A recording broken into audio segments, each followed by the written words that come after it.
And we are live, ladies and gentlemen. Welcome to WrestlePurists Worldwide. Special early start time for very serious and specific reasons, those being that the New York Knicks are playing tonight. But we are here, WrestlePurists Worldwide, the stream about nothing. Yes, folks, because you guys loved the first one, you guys loved the second one, and so you need a trilogy. And so here it is. You need the third one. And today, folks, we're not talking about shit, but we're going to be doing that in front of you because I think that would be entertaining. Or at least I hope it would be. So we're going to talk about wrestling. I guess maybe on some cursory, vague level, and see how the time goes. We're gonna call it in the ring, man. You know, I got my favorite co-hosts with me. I got Joe Holbert of the acclaimed LNG channel and the critically acclaimed LNG Gold Service. I have Anna to my right, Anna DeMarco. Anna, respecter of women's wrestling. Anna, critically acclaimed WrestlePurists Worldwide host. So we're gonna just hang out with you guys for the next 2 hours. We're gonna read your super chats. We're gonna just talk about shit. Who knows where this goes? I don't know. But guys, make sure to like the video if you haven't liked the video. If you're not subscribed to WrestlePurists, but you're watching this, give us a subscribe, man. You know, if you like what you see. And with that said, folks, take it away with the super chats. Do your thing.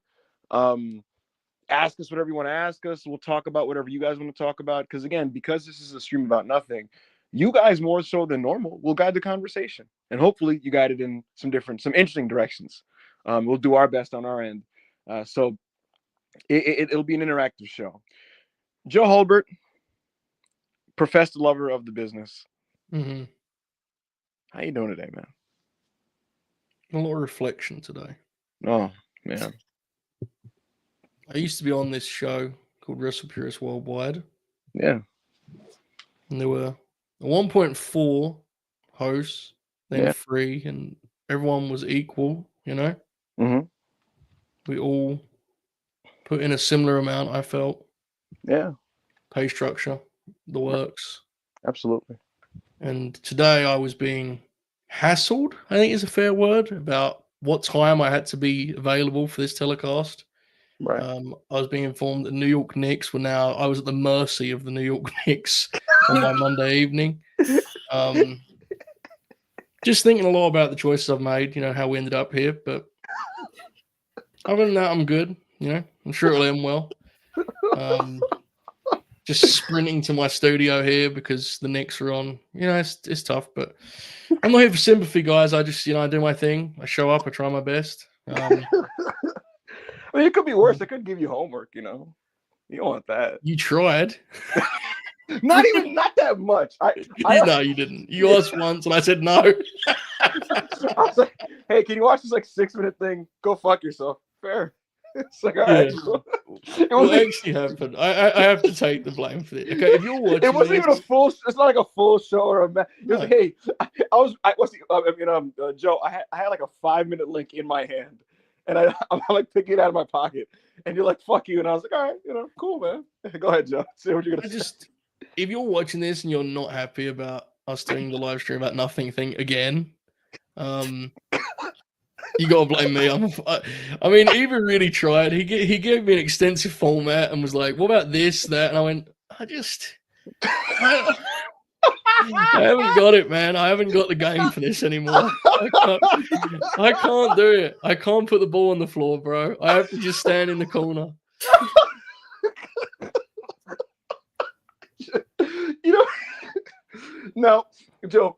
You know how like Randy Savage like allegedly used to like write down his matches spot for spot on a notepad. Yes. I'm visualizing it like I put out this really cool match, right? And I'm like, hey, Joe, what do you think, man? And you read like Tope con hilo to floor, apron Rana, barricade Spanish fly. You're just like, dude, can I just fuck, man? Can I just throw a punch, you know? Let's just work the people, you know? I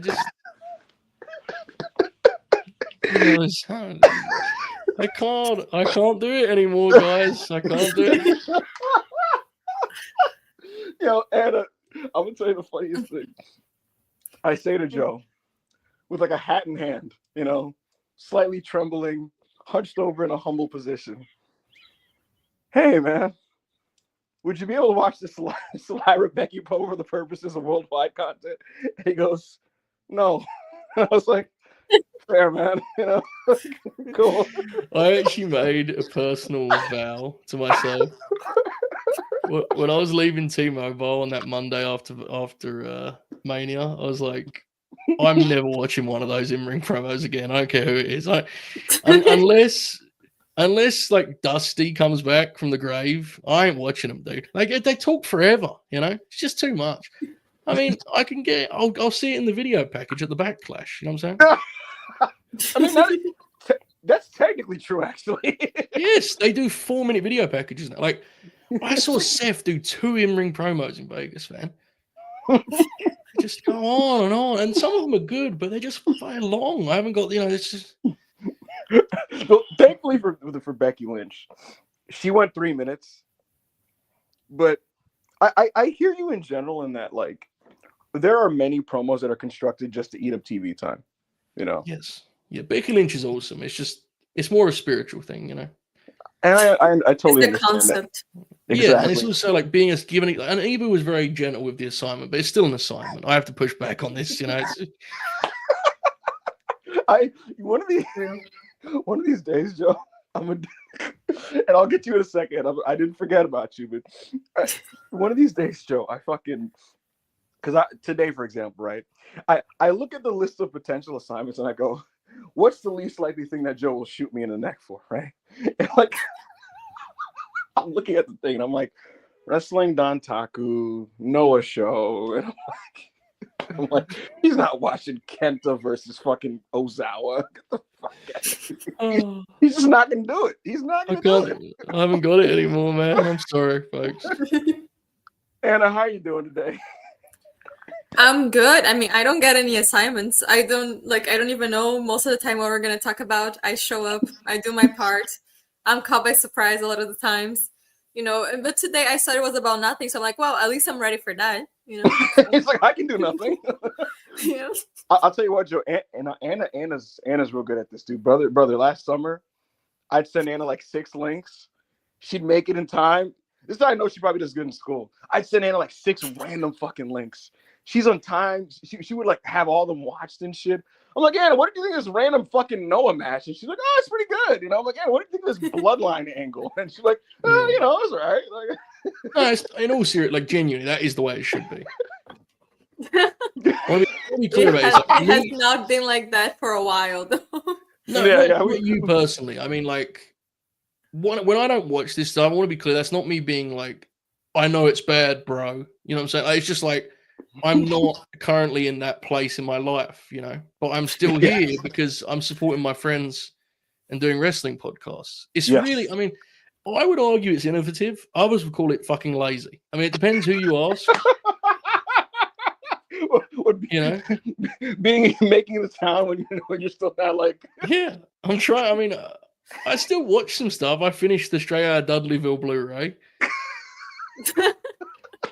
So I do think you get a slight thrill specifically of going out of your way to be out of the loop, but like, and that in the time, like, I think you get a thrill specifically at this. Like, you have like a 3-hour window in your day, right? And you're like, I could see what happened on Dynamite and then watch this Raw angle, but I'm going to watch this fucking Bob Holly DVD. Like, I'm gonna see what this is.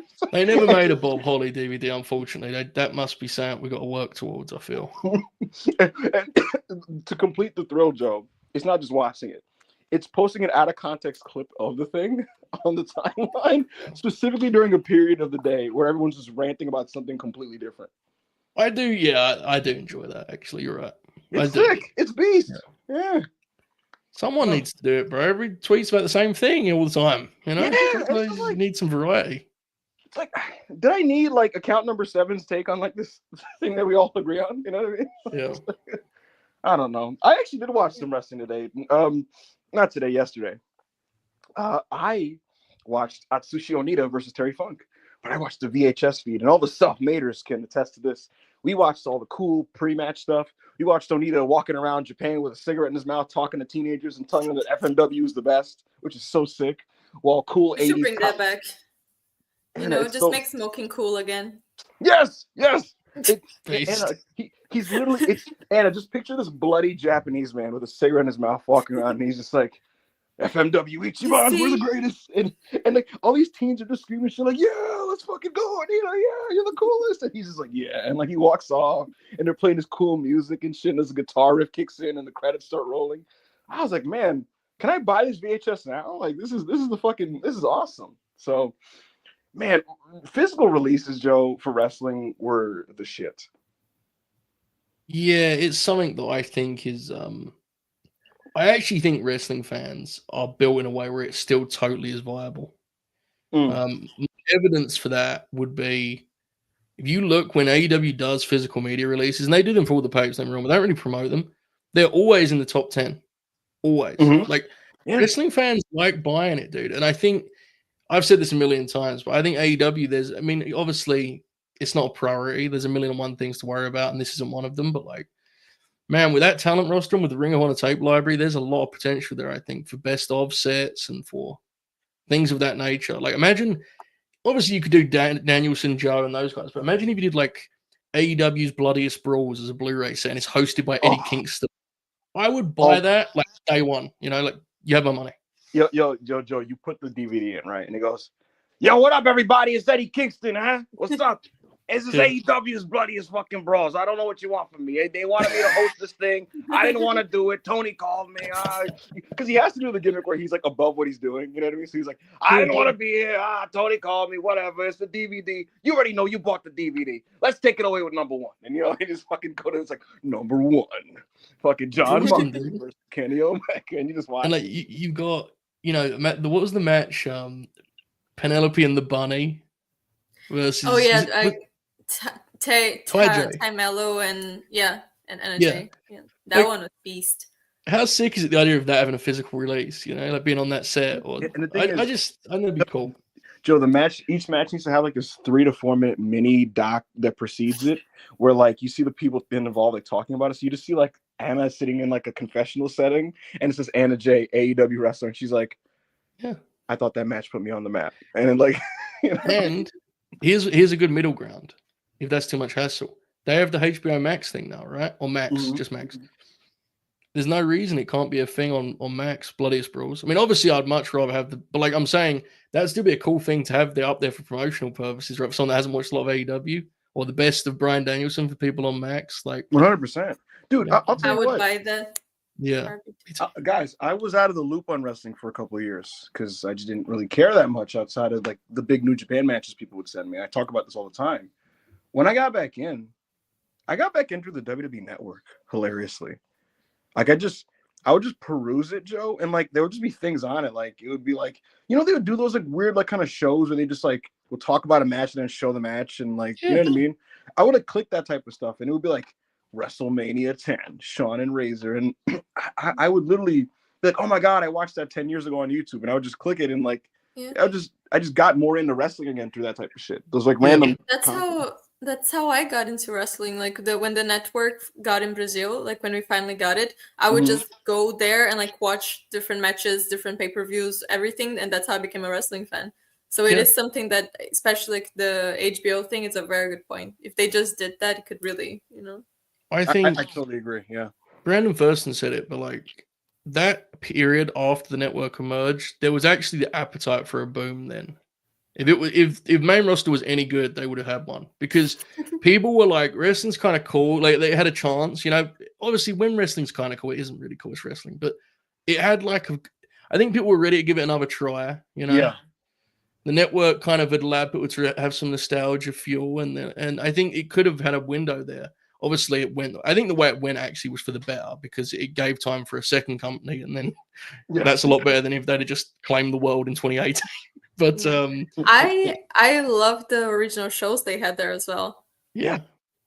Like the one that they had the wrestlers in the cars or them just having like the ride dinner along. for free. Yeah, the ride along. I remember watching the Shield ride along and the Shield dinner for three like 1,000 times because I was just dinner obsessed with for the three Shield. Was so sick. It was so good. Table for three, yeah. And then also Edge and Christian had that weird comedy show. That was so that they had like wrestlers That was just It was so great. interesting. It We was should do a great. full analysis of that. Like, I would watch that I again. agree, actually. I think there's actually room for a project assessing like what all of that was. Because in hindsight, it feels bonkers, to be honest with you, in hindsight. So. Yeah, because here's the weird thing.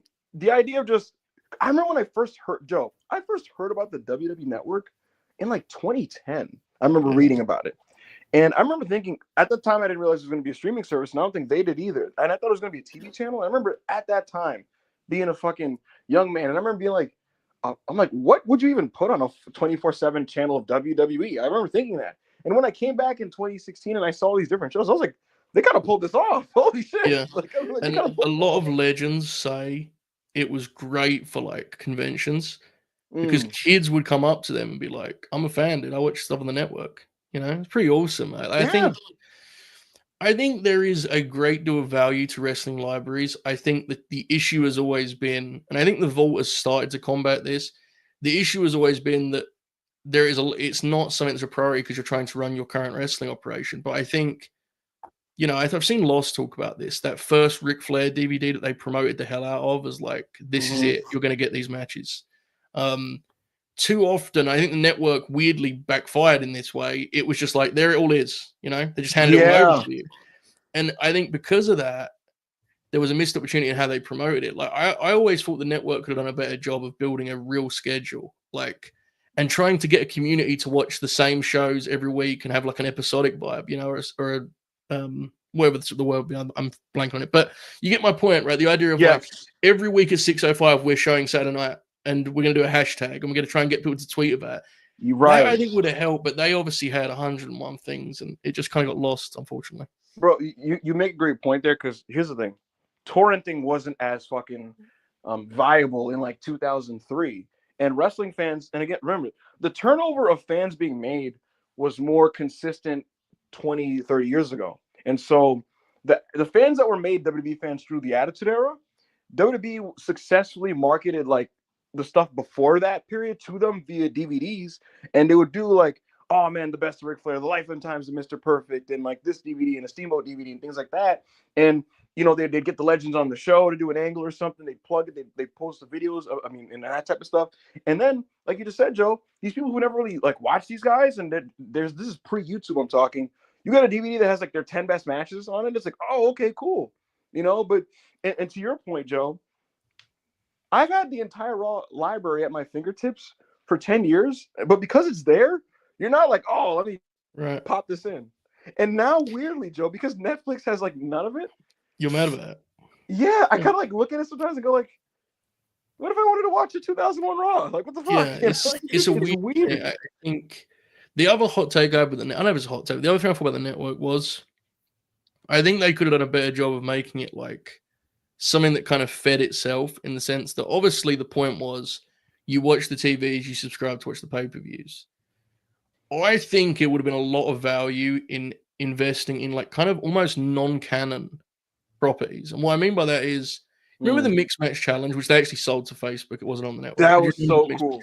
Imagine if the network, in addition to the pay-per-views, had stuff that you didn't even need to watch the TV to understand. Because let's be honest, not everyone's watching the TV. Let's be real. So it's like, oh yeah, but they still like wrestling and want to see stuff about. Imagine there wasn't, on a Saturday night you'd have an event. They turn a house show into like a Battle Bowl event, and it's just a one night thing contained, a tournament or a Mixed Match Challenge. You would watch shit like that, like yeah, and that may be a thing where that would only be interesting to me. But I always thought the network would have benefited from having more stuff that you could say like, this is what you get purely from this $9.99, rather than it being just like an alternative to your pay-per-view. Because let's be honest, not everyone does want to watch, Great American Bash 89. Like, I watch it. Right.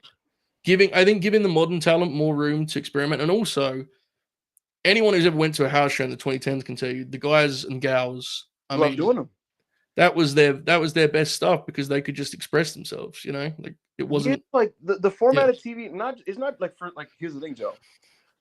Like, there are plenty of wrestlers on the WWE roster that you like as talents, right? But it's like, I'm sure for you and like for many other people, it's like you're more eager to kind of see what they got going on in like a setting outside of just the conventional cookie cutter television. You know what I mean? And so it's like that type of stuff is just interesting to observe.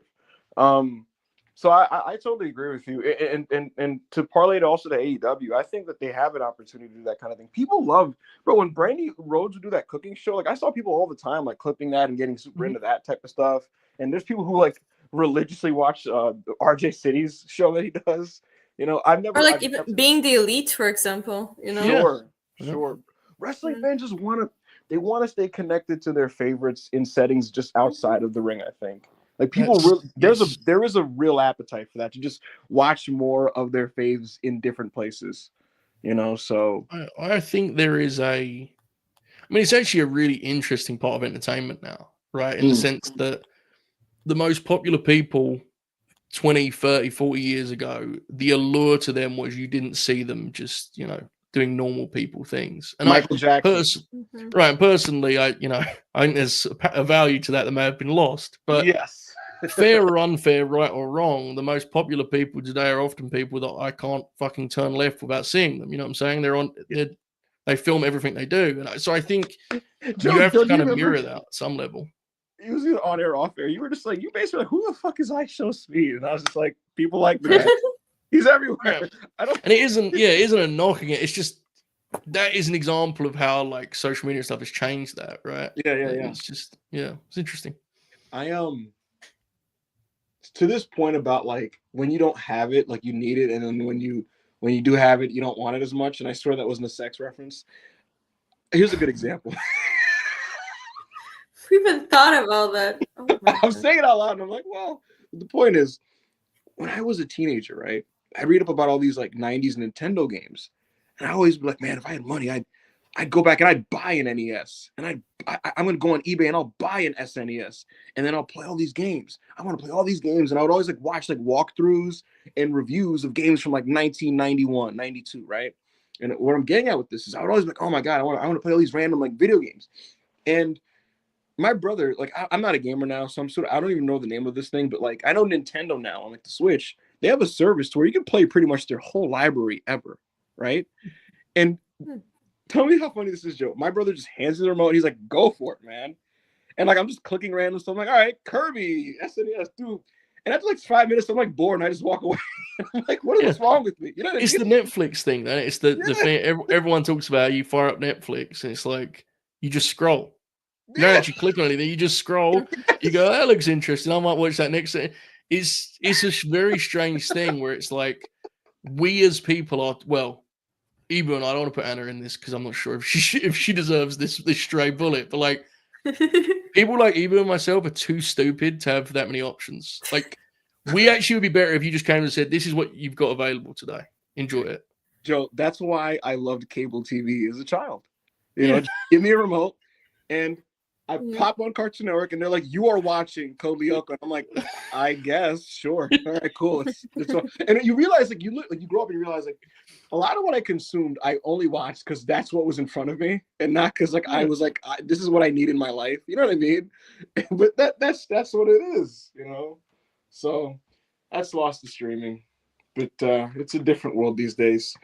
Folks, I hope you're enjoying the conversation. If you haven't liked the video, please like the video. I promise at some point we'll start your super chats. In fact, I'm about to get to them now. But before I do, I want to just quickly say, Terry Funk is awesome, Joe. I like him. Yeah, I think you could probably get very sentimental about this topic if you want. I don't know if this is the podcast for that. I don't know. Maybe it is, but like us crying about Terry Funk. Well, I think the reason people have such an affinity and reverence for Terry Funk, beyond the body of work, which is maybe unparalleled, right? With all of the years and all of the places and all of the different looks he had. And when I say looks, I mean like his game, obviously visually evolved, but like he could give you so different looks in terms of bell to bell. But I think the reason there's a reverence beyond that is I think he's representative or symbolic of like a certain magic that I think keeps a lot of us coming back to wrestling. I think his ability to kind of bring things to life and make them feel dangerous and organic and authentic. More the older I get, the more that stuff is like I realize how rare it is. Yeah, and I don't know why I'm relating this, but it just feels like apt in my brain. For those of you that were in the self-made Discord last night, and I'm sure a number of you guys were, there was about 100 of you guys last night. We were watching a bunch of old wrestling because we were doing the match recommendations. And one of the matches that came up was Akira Hokuto versus Shinobu Kandori. And this is from All Japan Dream Slam 1, 1993. 16,000 people, Joe, semi-main event. Hokuto, badass tough girl from All Japan Women. Shinobu Kandori, she's a tough girl. She's a shooter, LLPW. And I get the rundown from Speckles in the Discord. So if Speckles hears this, thank you to you, Speckles. He gave me this long lore dump. And I want to make this clear, Joe. I watched a lot of wrestling. Old Joshi is an intentional blind spot for me. Intentional as in I'm a freak. You can't just give me a link from something from 1987 and I go, oh, okay, and I'll just watch it and like I need to like know what I'm looking at. You know what I'm saying? And so Speckles sent me this like 4-paragraph thing, and everyone's like, "You're not gonna read that." I'm like, "Yes, I am." And I read the whole thing, and I was like, "All right, let's go." So I watched this match, Joe, and it has like 5 stars or whatever, and like it's like a 9.6 whatever on Cage Match. And in my brain, I'm visualizing this like athletic masterpiece. And I watch it. It's just 2 ladies just like throwing chairs at each other and punching each other in the face and breaking each other's fucking noses and shit. And like just fighting and tripping over themselves and tripping over human Real wrestling. Yeah. And I'm watching this. And Chris midway, he's like, it felt like we were both wanted to say something, but we were waiting for who was going to say it. And we're just kind of quiet. But we're just observing this. And people thought we were bored. We were just like transfixed. And I don't know what to say. And Chris is like, it don't feel like this now, bro. I don't know, man. I don't know. and I'm just someone in the chat said something perfect. It was like the imperfection is what makes it human. You know, it's like it's so visceral. It's so real. It's so messy. It's beautiful. I don't want to sound like a pompous fucking pretentious dipshit, you know, but I relate that to Terry Funk because it's like the same genre of thing, you know. I just and it made me realize that, and I didn't realize this yesterday, but I do feel this way. It like precise execution in wrestling is such a weird thing because that should be a good thing, and it normally is, but it also sometimes comes at the detriment of certain things that you're trying to do in wrestling, if that makes any sense. Yes, I feel like I would argue. Go ahead.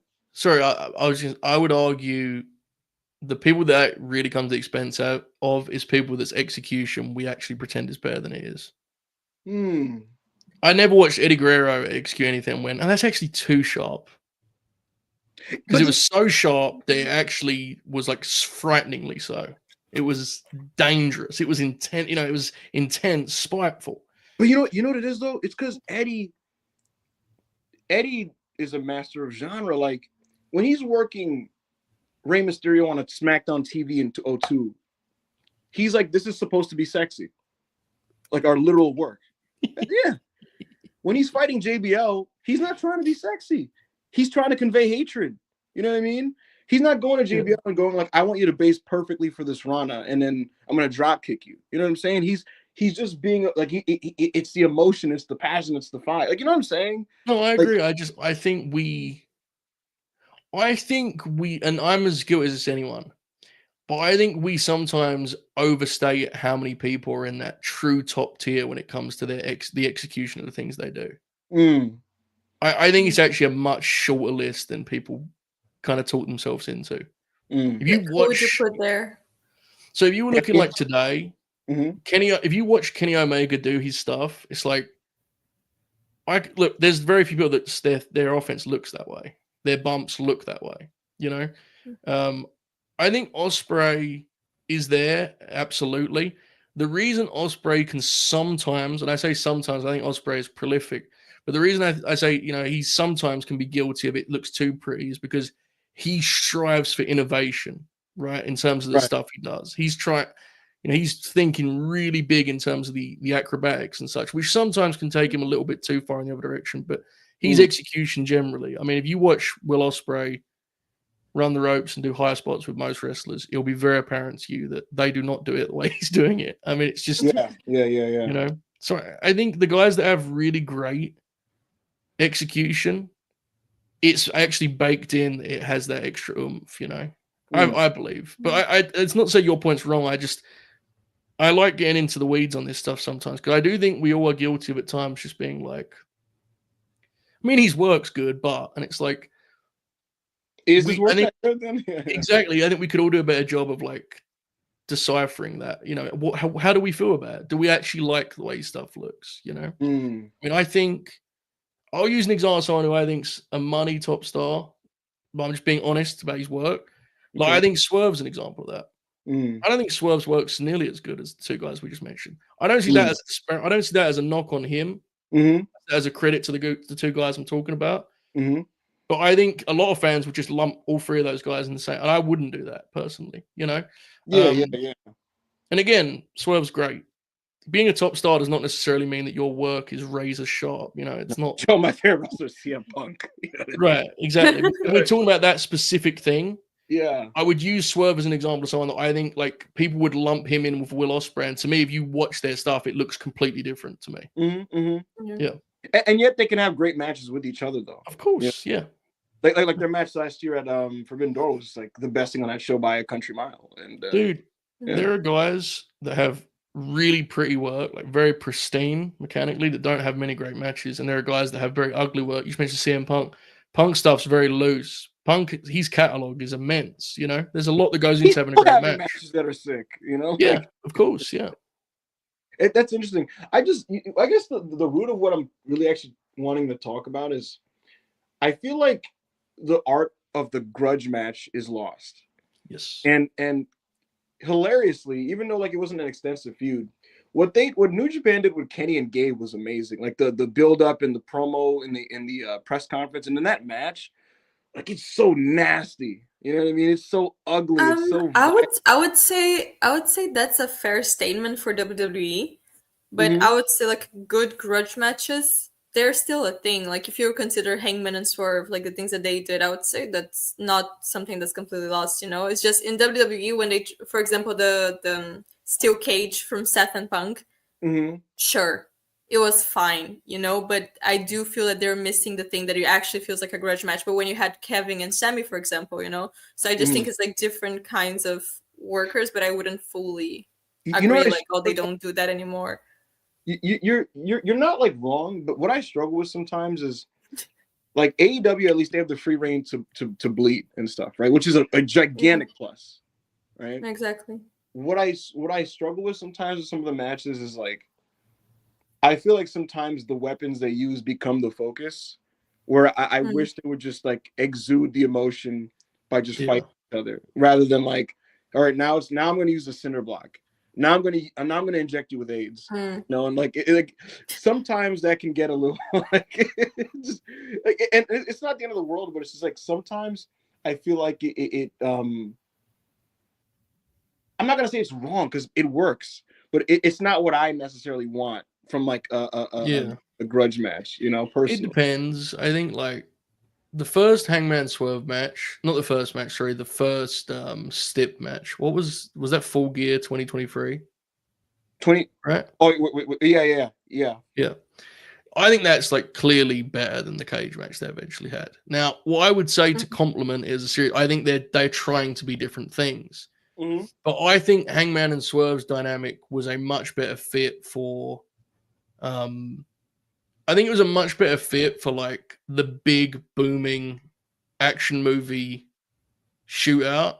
Yeah. Than it was like the truly hateful, gory cut. Now, it's entirely subjective like anything else. And I know a lot of people, the cage match spoke to them more and they thought they nailed that. To me, all the different trimmings got in the way of the core ingredients that I thought it needed. Now, I still liked the match. I didn't think it was bad or anything. But I thought Swerve and Hangman were perfect at Full Gear the year prior when they kind of, it actually suited the build, I thought, to just kind of layer stunts and almost go fully spectacle. Swerve and Hangman at Full Gear, they would do false finishes and I'd be like, they've lost it, and then they would get me back. Oh, it happened like 10 times in that match. They do a Brian Cage run-in at one point. I was like, oh, they've killed it. Then it came back again. Like, that's one of the most impressive matches I've ever seen. I mean that seriously. Like, I couldn't get over because they kept proving me wrong, you know, as it went along. So it depends on the build, it depends on the feel. It also is really challenging if the crowd isn't where you want them to be, and like you have 30 minutes ahead of you. It's difficult sometimes, you know. And tell me if this makes sense to you, Joe, because with all I'm saying, tone and intent is important too, because I mentioned this to Ashutosh. There is still a place in wrestling for like a popcorn violent match and like a popcorn extreme match. I mean, ECW, most of those crazy matches where they're doing crazy shit, it wasn't at the conclusion of like a hate-filled grudge feud. Sometimes they were just trying to entertain you. And I do think there's a place in that. Like the Masato Tanaka Mike Awesome matches, they're like meant to be like entertaining more than like Tanaka just hates Mike Awesome. Like they're just two crazy motherfuckers doing shit to each other. And so like, or like, here's a good example: the matches between Matt Hardy and the Hardy Boys, Edge and Christian and the Dudleys. Like they had heat, and there's animosity in the storylines or whatever. But like that, the angles were second. Nobody remembers the angles between those guys. Like it was just teams doing cool shit to each other, you know. And there is a place for that. But like when I'm watching that, I'm not asking like Jeff Hardy to convey hate. I just want him to jump off a ladder and do, you know what I mean? Like it's just like, all right, you know what I mean. Whereas if it's really about hatred, that's a different thing, and I want a slightly different feel from that match. I don't want to like laugh at like the preposterousness of the spot. Does that make sense? Like it does, but I think there's even exceptions to that if we really put our heads and thought about it. You know, like I think your point is absolutely apt. I agree with it. But I think the real point of this conversation is it's like there's 1,000,001 ways to do things. Yeah, and I think it ultimately comes down to, did you enjoy it? And I think, to go back to Terry Funk, did you buy it? And I don't mean buy it as in this looks like an MMA fight, you know. Like I don't mean that. I mean no wrestling looks like that. Yeah, exactly. And I think people lose themselves to that. I don't want wrestling that looks like MMA at all, actually. But I do want wrestling that I can look at the way the guys are behaving and lose myself in it. You know? And that's what would you say was like the last great grudge match that happened like recently that you've seen? I think last great grudge match. Now let me be clear, guys. I don't watch nearly as much as Hannah and Evie, so I immediately think probably more than me, Joe. I think Punk and Drew did a really good job. A really good job. I think I watched that match back not that long ago, and I didn't do a show about it because I didn't want to, you know, like reel it again. I do think it has a couple moments that I would like trim in the edit, you know, if I could like if I could go back in. But I think it's really great, and I think it has the right. I think the tone, we use that word a lot here. I think it's on the money there. Actually, the chat's right. I'm wrong. I just said last week I gave it 5 stars. It's Tony and Mariah. See. This is perfect, the conversation we're having. That match absolutely does get crazy and ridiculous. And it should, because look at the two characters involved. Right. It makes sense for them to go zany. Yes. They have a flair for the theatrics, right? So they would. Yeah. That's why context matters. Like, for Tony, just watch Timeless Tony Storm. Of course, her version of a hardcore match is going to be that, where they're punching. It's so punching and getting glass on the fist and taping the fist and running at the other one to do it. Like that's some fucking anime shit. But like Tony Storm. I was gonna say Tony Mariah, but then you guys were saying like, oh, but they use weapons too much. This and that. And I was like, okay, so maybe not that one. You know, like that's bullshit. It's case by case. It goes back to like, if I watch Mariah and Tony, I believe those two characters would act that way. Yes. And I loved watching it. That's the 2 boxes it has to tick. You know, the rest of it's us picking. We're just differentiating how much we like something. But and that's the beauty of this, right? Is that it's a different. I know some people that it was too much for them. To me, that was like, that might be my match of the year, Tony and Mariah. So I actually agree, and to that point also, like, because if Drew and Punk were just whacking each other with kendo sticks, that would feel like a betrayal of who those people are supposed to be. You know what I mean? Yeah. And similarly, there were some people, Joe, that thought, oh, that match was great until the friendship bracelet beads were poured on Punk. But to me, I thought it like perfectly fit everything. Like I thought like on one level, I thought it was like just Drew mocking CM Punk for like this thing that he cares so much about that really he shouldn't value. It's like a $2 bracelet. But the idea that the good guy in CM Punk shoved it back in his mouth and then choked him out with it and then gave him a GTS and he basically in kayfabe Drew swallowed all the beads and died. Like that's so like Bruce Willis. That's so like 80s action hero and he walks out the cage victorious. And I always felt like CM Punk always had an element of that. People always talk about Punk's sensibilities and they go like, oh, Punk's like he's an NWA guy and he's a this and he's a that. And the truth is he's a mixture. There is a theatrical flair, WWE-esque flair to what Punk does always, and it's always been there. You can go back to stuff with like Raven, and you can go back to his AEW stuff because you look at the MJF match, for example, like the both of them. One of them where MJF, like I think he loses a weapon in between his crotch and it falls out, and like he gets exposed for it in the first match, and in the second one where like the finish where like, and this was Punk's idea where Wardlow was just kind of like, oh. Sorry, Max. I don't know where the ring is. My bad. And then afterwards, like, oh, there it is. We're like, I struggle with. We're going way off the rails. I kind of hate that that's now like a WWE thing in people's mind. To be honest, yeah, because that's pro wrestling. Yes, pro wrestling is like inherently theatrical.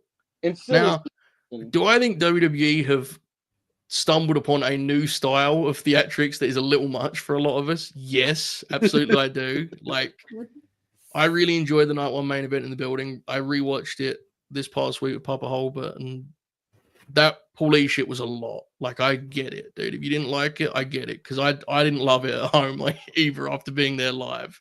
But like, wrestling, especially talking about American wrestling, dude, it always had a flair for like theatrics and would always get kind of silly and crazy and wild. Like, I think there's a misconception that the other American promotions were doing like Jonathan Gresham Ring of Honor, like it's it's weird, dude. There's all sorts of examples of this through history. So, and that doesn't mean you have to like it. I'm just saying I don't like that it's like, oh, they're doing WWE shit when anything outside of just bell to bell Code of Honor stuff. It's like when remember when they did Punk and Mox versus FTR and they set it up in segment 1 and people were like, oh, they're doing that WWE shit. It's like, whoa, hold up.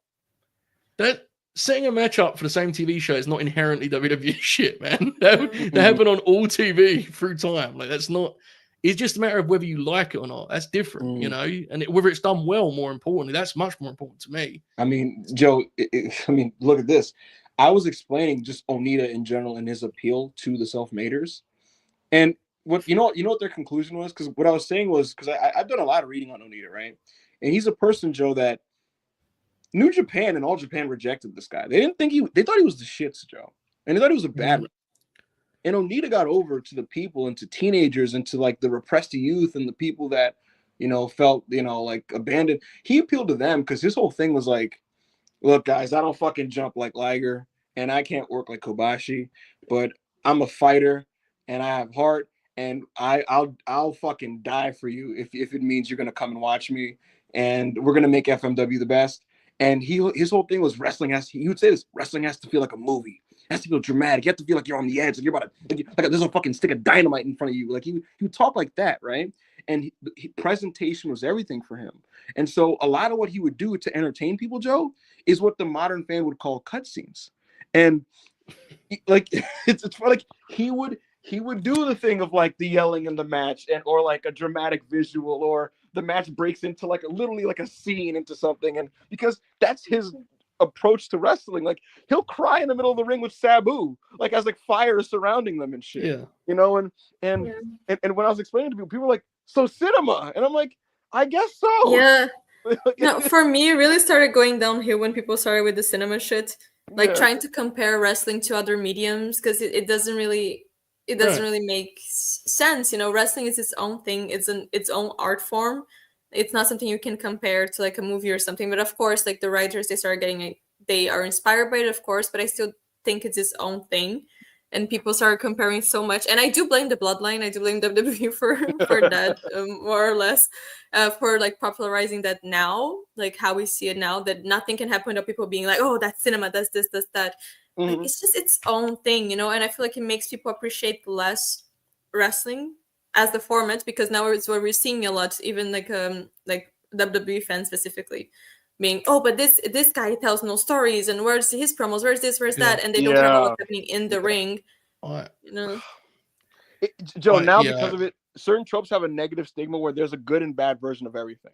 You know, of course, the bloodline proves that. There's some bloodline cutscenes that are like great. Genuinely, I'm powerful is too strong for me. For some people, maybe not. But like, well done, very well done. That I did find captivating. You know, and there's others that I went, oh Jesus, you know, it's. I think wrestling, and I think this is, I understand why. Wrestling fans, I think, struggle with this. The fact the leading promoter does kind of irritates me, but I think there's a real challenge in wrestling of like folks involved being kind of ashamed of what wrestling is and wanting to like see it's just like Game of Thrones, you know? It's just like, and I think fans struggle with that, and I think WWE absolutely struggles with that, dude. Like look at their opening on Netflix. It's just stories, you know? And I understand it because I know it's really annoying when everyone says, ain't that shit fake? I get it, dude. I know. It happens to me every day, you know? But I think wrestling needs to have more faith in itself as an art form, as a medium. And I know that sounds really pretentious, but wrestling it can be powerful, you know? There's nothing like it. It can't, like, wrestling can make you cry if you love wrestling, you know? And it doesn't have to become something else to do that. Like, I always think, you remember that video? And I know it's representative of way bigger things, but you remember that video of MVP and Shad crying when Kofi won the strap? Yeah. And I know there's a great deal of depth to that, you know? But like, that's just a guy winning the title, dude. You know? But it means the world. Wrestling's a powerful thing. A guy did a pretend kick on another guy and then won a fake belt, and then these dudes are crying. Yeah. But and that's the thing, like to that point, it's just there's no, because people try to do, it's like a sport, or it's like it's acting. It's like, no, it's neither, and you even saying it's both is not correct either. Like it's a completely unique medium, and yet like go ahead, Anna. You wanted to say something? No, I was just gonna say that the same thing, like trying to compare to other things just makes it like lose its impact and its meaning, and trying to make, that's my main issue with WWE now, and it's something that became very apparent to me during WrestleMania, especially the main event, like Cody and Cena. It just became so much about like, hey guys, we're actually cool, you know, like look, we have this, we're cool, like watching us is like watching a movie or a TV show, like this and that it's just like, okay, what about the wrestling, you know? Like for me, it was much more impactful to watch Tam's retirement match against Saya than to watch Cena win, like, you know, break the record or whatever, because of the way that they put it, because Tam and Saya was a wrestling match. You know, it had the whole story behind it. It also like had everyone crying afterwards, but it was like a wrestling match. It was exactly like the pure definition of what wrestling is, and like good wrestling that involves you emotionally. And I feel like that's always going to be more powerful than a match that it has to stop every 2 seconds because someone is saying something in the ring that the people who are in the building are not even understanding or hearing. You know, so it's frustrating. Go on, sorry. No, I was just gonna say some like celebrities have always been a part of wrestling, and I don't immediately just turn my nose up at celebrities in wrestling. However, the way modern WWE does it now, especially with the like, look at them at the show, and then oh my god, look at Travis in this main event, it does reek of insecurity, and it's like that's not what brought you to this current boom, Joe. That brought them to this Netflix deal. It was done off the back of people just investing in what they had going on. You know what I mean? Like people just liked the bloodline stuff. People like wrestling, dude. People just like, people just like this. People didn't go, oh, I'm watching 2023 WWE now because, you know, Logan. I mean, I'm not gonna pull Logan, but like this celebrity appeared in it or something. Like Bad Bunny helped for that one moment, but like generally speaking, people just liked Rhea Ripley and Cody Rhodes and the bloodline. Yeah. And there's a place for celebrities in wrestling. I think that absolutely. Like, I feel, you know, my feelings on him generally are kind of complex, but I think one of the coolest WWE moments of the decade was Ray's entrance with Snoop, bro. That was fucking amazing. I agree. With Yeah, the that Hollywood was so backdrop, cool. it was like, Bro, that was cool, you Yeah. they know. were But playing nothing but a G thing as Rey Mysterio was on a lowrider. that to me is like perfect. That's Mhm. because it isn't the main attraction, but it makes everything feel a touch cooler, you know. Like that's cool to me. Yeah. I So, agree. It's just how they use it. It's the same thing that we talked about in the podcast after WrestleMania. It's not that they have the celebrities because they always had it. It's like how they use it, where they position them, like what is the importance that they give it to them. Because yeah, a celebrity entering with someone, that's one thing. A celebrity being the main point in the main event of WrestleMania, that's like okay. And the thing also with the wrestling, the people who like wrestling, when I want to get people into wrestling, I don't show them the segment where Cody and Roman are talking in a football field. I show them like a fucking Will Ospreay match. I show them, something that they can watch and be like, wow, I've never seen something like this before. This is actually like really cool or interesting. I'm not gonna show them like a CM Punk promo because that's like what comes with it afterwards when you're into wrestling. But if you want to get someone into wrestling, you're gonna show them the matches because that's what differentiates wrestling. Because someone can watch like a cinema segment and be like, why would I just watch a TV show instead? You know? I think there's a great misconception about people. The casual fan thing is trained people to think that people that don't watch wrestling are like this one being, and they will all like the same thing. You know, it's like there are some. I absolutely agree with Anna that like it depends on the person. For a lot of people, I think showing them just some cool moves is like the most beast route of attack, you know? For other people, you sell it to them like it's a big fight. And you go, look at these guys talk some shit to each other, you know? Do you want to see them wrestle? And everyone's different. And I think, unfortunately, there's this sort of training that like, this is the law of what the casual viewer will want to see. And it's bullshit. I will say, my dad hates wrestling and thinks it's like just absolute horseshit and cannot get past the fact that it's fake. And you know what it's the first time, Joe, I got him to crack ever so slightly on wrestling, Joe, of all things, hilariously. I showed him, remember when Brock started beating up Randy Orton and Randy Orton got bloody? Yeah. I showed him that and I could see him making a face like, well, hold on. And I had to explain to him, I'm like, so, because he's looking at the blood and he's like, so is that ketchup? Like, and I was like, no. So like, he just kind of did that. And then he's like, he's making an inquisitive face, right? And then I showed him, I don't know, we were like on YouTube or something. I showed him, it was Heyman's promo after Mania 31 when Roman and Brock faced, and Heyman was just talking shit that day. And he's like talking about lawyers and injunctions and random shit, and Brock's just kind of hopping back and forth, and just something about the intensity and just the way Lesnar looked. My dad, he's just kind of like, And his first match that he ever watched in all his life, despite being around wrestling but not caring about it, of all things, was Goldberg Lesnar from Survivor Series 26. He was like, all right, let's watch this, right? And it was just so like he saw him just kind of standing face to face, and I could see him getting excited. But then hilariously, it was all ruined because Goldberg squashes Brock, and he's like, "Get the fuck out of here! He can't fucking beat him. Get out of here!" And he gave it up. But I guess the point is, certain things can draw someone in, and with him, it was like the allure of legitimacy from this one guy. Yeah.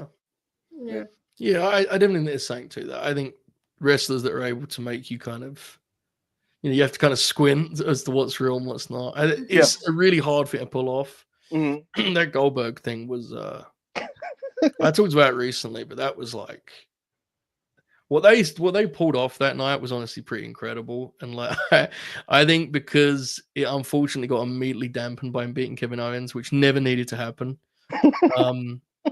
People forget, but like, go back and rewatch Survivor Series 2016 and watch what people do when Goldberg is about to win that match. It's like a drug to me, that, like watching people stand up and like, oh my God, Bill Goldberg's about to beat Brock Lesnar. Like, it's magical. The way I described it the other day was for one night they took Goldberg back to 1998. Like, because nobody was doing that to Brock at that time. Yeah, no one thought he was winning that match, bro. Hilariously, at the time, my brother crashed out. He was really mad. A lot of people did because booking wise, it was kind of stupid too. But because Brock had beat everyone, and they cashed it in on Goldberg, but in hindsight, I look at it and I'm like, but that was fucking cool, dude. Like, you know, it was awesome. My brother was like 15, and he's next to me, and I just popped like, oh, that's kind of neat. And he was like, then why the fuck did he break the streak? Why did he break the fuck?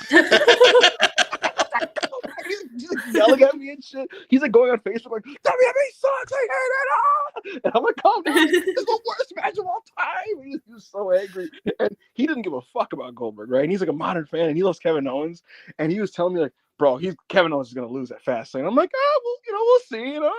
Whole time I'm an observer listener. I know for a fact Kevin Owens is losing, right? And he watched that shit, and he was just like, I'm done with this company. Sammy didn't win the Rumble. Kevin Owens isn't the champion anymore. WWE fucking sucks. I hate this shit.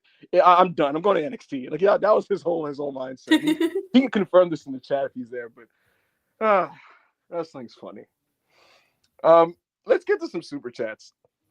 I forgot. Am I reading or are you stealing my job? No, you can do it, Anna. You can do it. Okay, thank you. Ebomania 14.99. What the fuck? Ebu, let's put it to rest. Mariah May is going to sign the WWE. The releases are not going to impact her decision, but we need an update so we can stop the madness. Ebu, your fans are claiming for an update. All right. This is a crabs in a barrel situation, folks, and don't allow yourself to get sucked into it. Somebody getting paid does not mean that you have to fire other people for that one person to get paid. Now, is that how TKO looks at it? To a degree, yes, to a degree.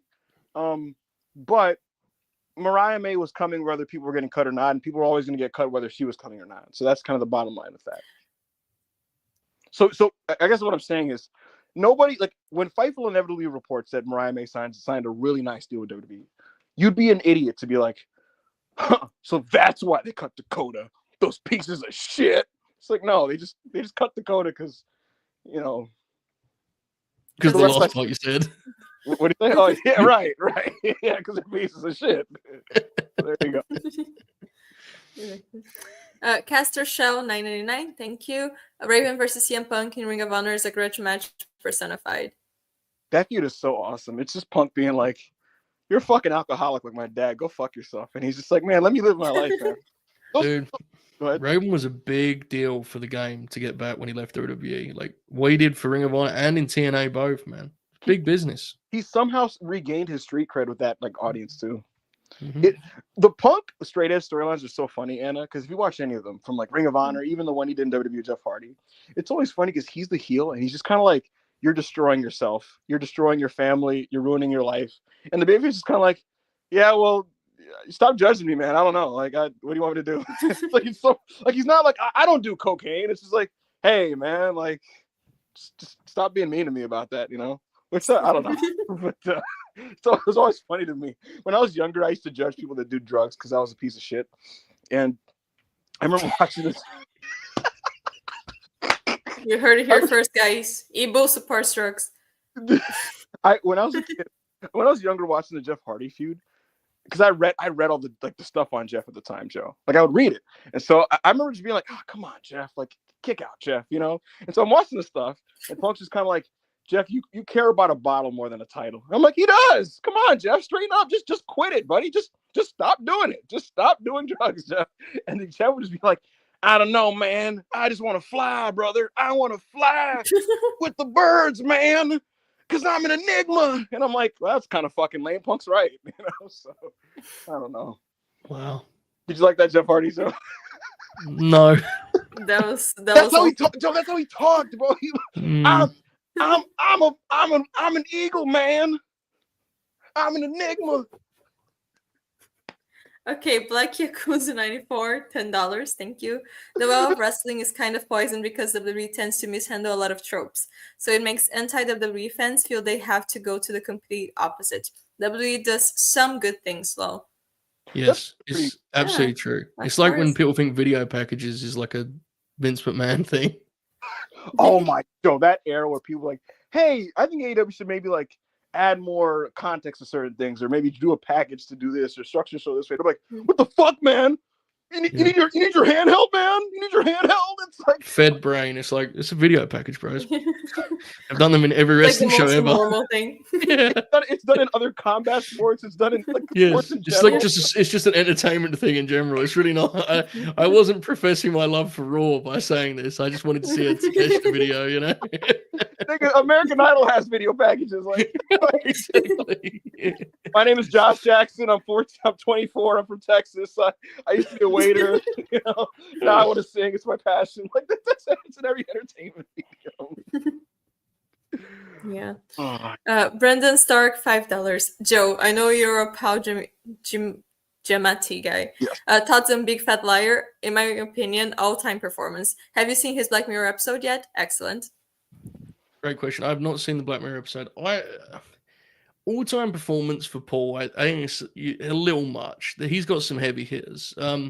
Big Fat Liar is fun. He's the main reason it's fun because he just goes for it, which is all you can do in that kind of spot, right? And he swings for the fences, and he does make it very, very fun and very, very silly. It isn't a personal favorite, Brandon, I'll be honest with you, but he's very fun in that role, definitely. Very, very I have a story that nobody's going to believe, but it's a complete shoot. Oh, gee. You were in it? You were in the film? No, I'm not kidding, Lee. So I remember in school, this is one of my earliest school memories. We're just talking about movies. And somebody mentioned, or I think I just said the name Big Fat Liar. And we're very young. This is snitch culture, right? These are young children. I say Big Fat Liar, the movie. And a kid runs to the teacher and was like, Miss Janet, Eboo called me a big fat liar. And then she goes, who said big fat liar? And then it points to me. And I kid you not, I was removed from all school activities for a week. Funniest part of this is you've told me this before. I've told you about this? Yeah. And so it'll say like class of 2002 or whatever the fuck. I'm not in I remember getting called back just to do that one picture, but I'm not in any of the surrounding pictures on the wall for like the field trips and shit. Like I'm just not in it.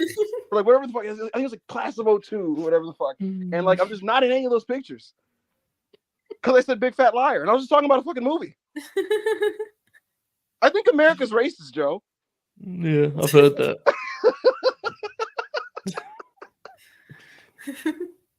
Ryan M, £5. Eboo, what's your confidence level for the Celtics series? Oh, it's non-existent. We're not winning. No. Celtics going to win. How's it going with the basketball? Who's going to win the basketball thing? I think it's Celtics. The Celtics are probably going to win the basketball series. And Truly sad. Yeah, I don't like the Boston Celtics, but you know. Like, do you think they're gonna win the whole thing again? Because didn't they win last year or something? Yeah. Damn. They're very good. And if you lived here, like you would hate Bostonians. Picture like every trope in men that you dislike, and that's the Bostonian. Oof. All that I know from Boston is Ben Affleck. That's like my knowledge of Boston. There you go. Well, hold on. I don't have anything against him. Yeah. He's a guy. Well, Mark Wahlberg, Matt Damon, Oh, Matt Damon is fine. He did Goodwill Hunting. He has like some, goodwill, I guess, for the rest of his life. So it's fine. Oh my God, Joe! I was talking to my friend about Goodwill Hunting the other day. And he does this thing. He does the thing that I used to do with you. He was like, "What do you think about Goodwill Hunting?" Oh, yeah. I was like, "It's pretty good." He's like, "You like it?" I was like, "Yeah, it's a good movie." He's like, I'm like, "What about you?" Because he clearly wants me to ask him. I'm like, "What about you?" And he's like, "It's a little overrated." I was like, "All right, man. Like, what do you want? Like, you want to debate with you about Goodwill Hunting in 2025? What do you fucking want from me, man?" Hey, Mercedes Monet. That's enough. And then the other thing, I cut him off because he goes, Robin Williams, man, and in that exact tone. I was like, enough. Just let him. Wow. Like, come on. This was getting out of hand. Don't you dare. Don't you dare. No disrespect to Robin Williams. Come on. Speckles $4.99. Eboo, thoughts on last night's match, Rex, and that follow-up with GAB. Oh my goodness. So Onita Funk is just the whole total package of that is beautiful, and the music is awesome, and it's just really cool. And I love Onita. Mercedes Hazuki, I had literally already seen that a couple months ago, and this is nothing against the self-made, so I love you guys, and you guys pay for it, so you can choose whatever match you want. But I would veer away from recommending stuff from like a couple months ago. Like pick something cool. Like not that that's not cool. But it's more that the distance is fun when you're talking about something for like content. It's fun to have that time distance away from it.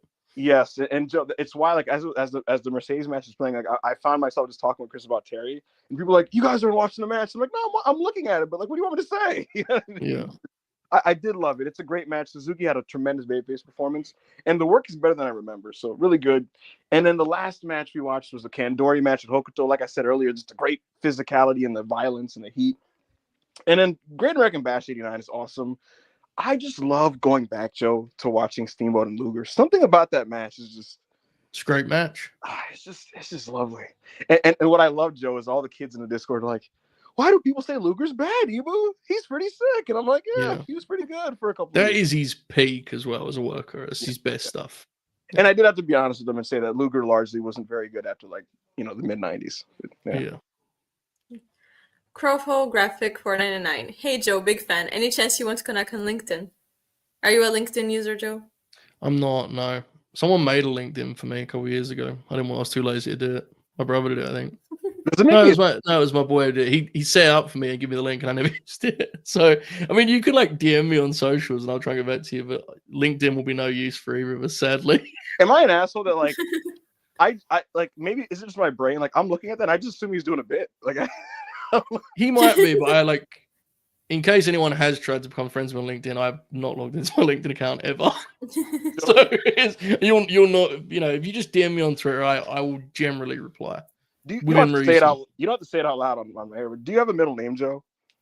I do. It's JJH, right? Joseph James. You know this. Oh yeah, you do. Yeah, you do. Yeah, it's my brand, bro.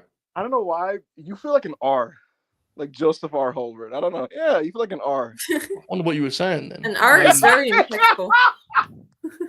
Yeah, no, it's a weird middle name because I don't think Joe James works, but Joseph James is fucking premier. Joe James, that's weird. I'm a K.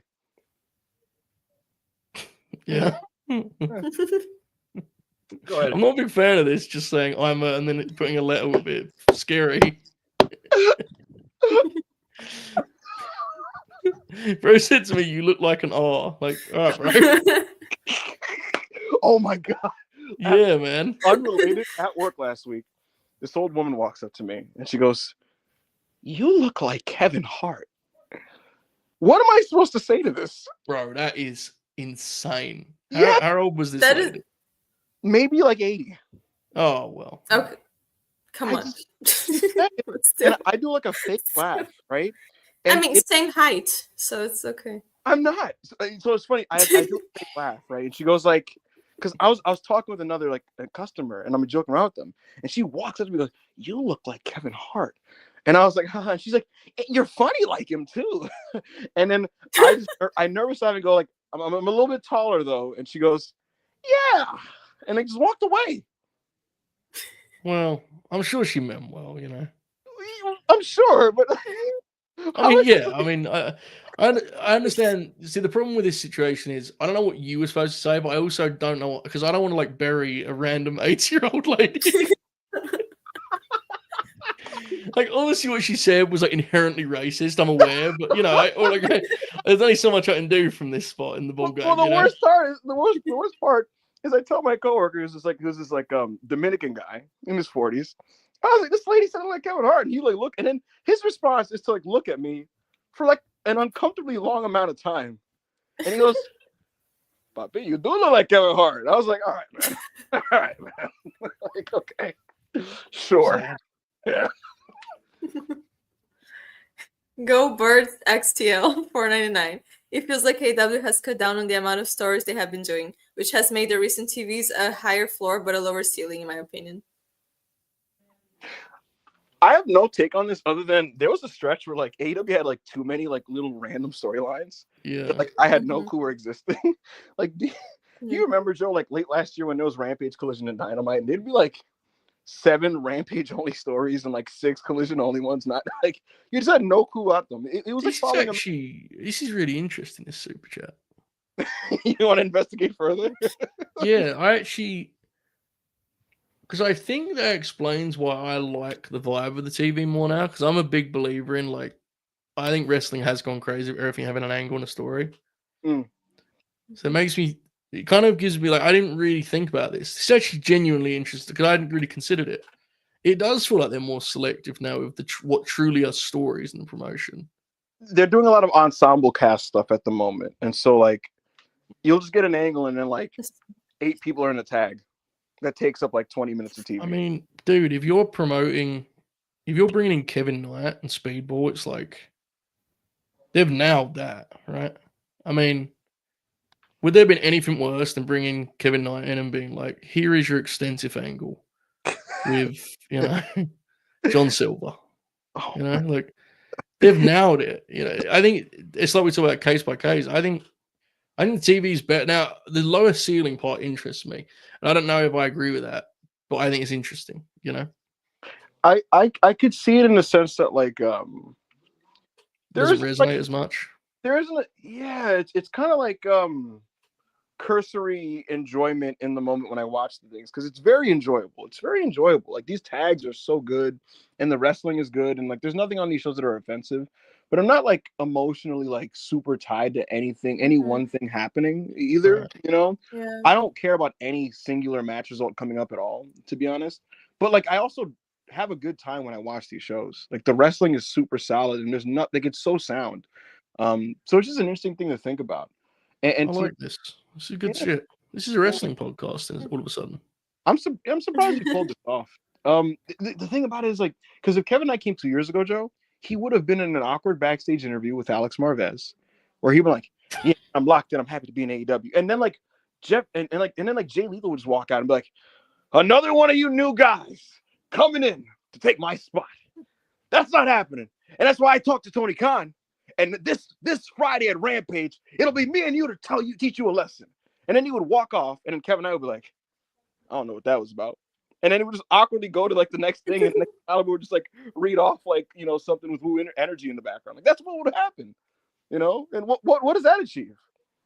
So, nothing. Absolutely nothing. Exactly. Exactly. Do you remember that era, Joe? Just like awkward backstage angles. Yeah, no, I do. I don't watch as much, so I can't. My frame of reference limited. But the reason you popped me with Jay Lethal is I'm almost certain they did a thing where Jay Lethal set up a match on Dynamite last week in a backstage set. He's still there. I have not seen that man in so long. I feel like. I think your point is exactly accurate, which makes it funny. You picked the one mid-card guy in the last week did exactly that. But yeah. I will say, because AEW went out of their way, it was a point of emphasis about a year and a half ago to cut down on these awkward backstage interactions to set up matches. Because somebody in creative said, like, we do this way too much, and like they're never good, basically. With the women, it was like in 10 seconds you had like 3 matches already set up from one backstage segment. It was too much. It was always so funny, Anna, because it would just transition to them backstage, and if you were counting with like your fingers, it would go like 20 seconds, and like you would literally just be like, 2 matches announced, and then like this weekend on Collision, and like Tony Schiavone's just yelling this graphic at you, and I'm like, what, bro?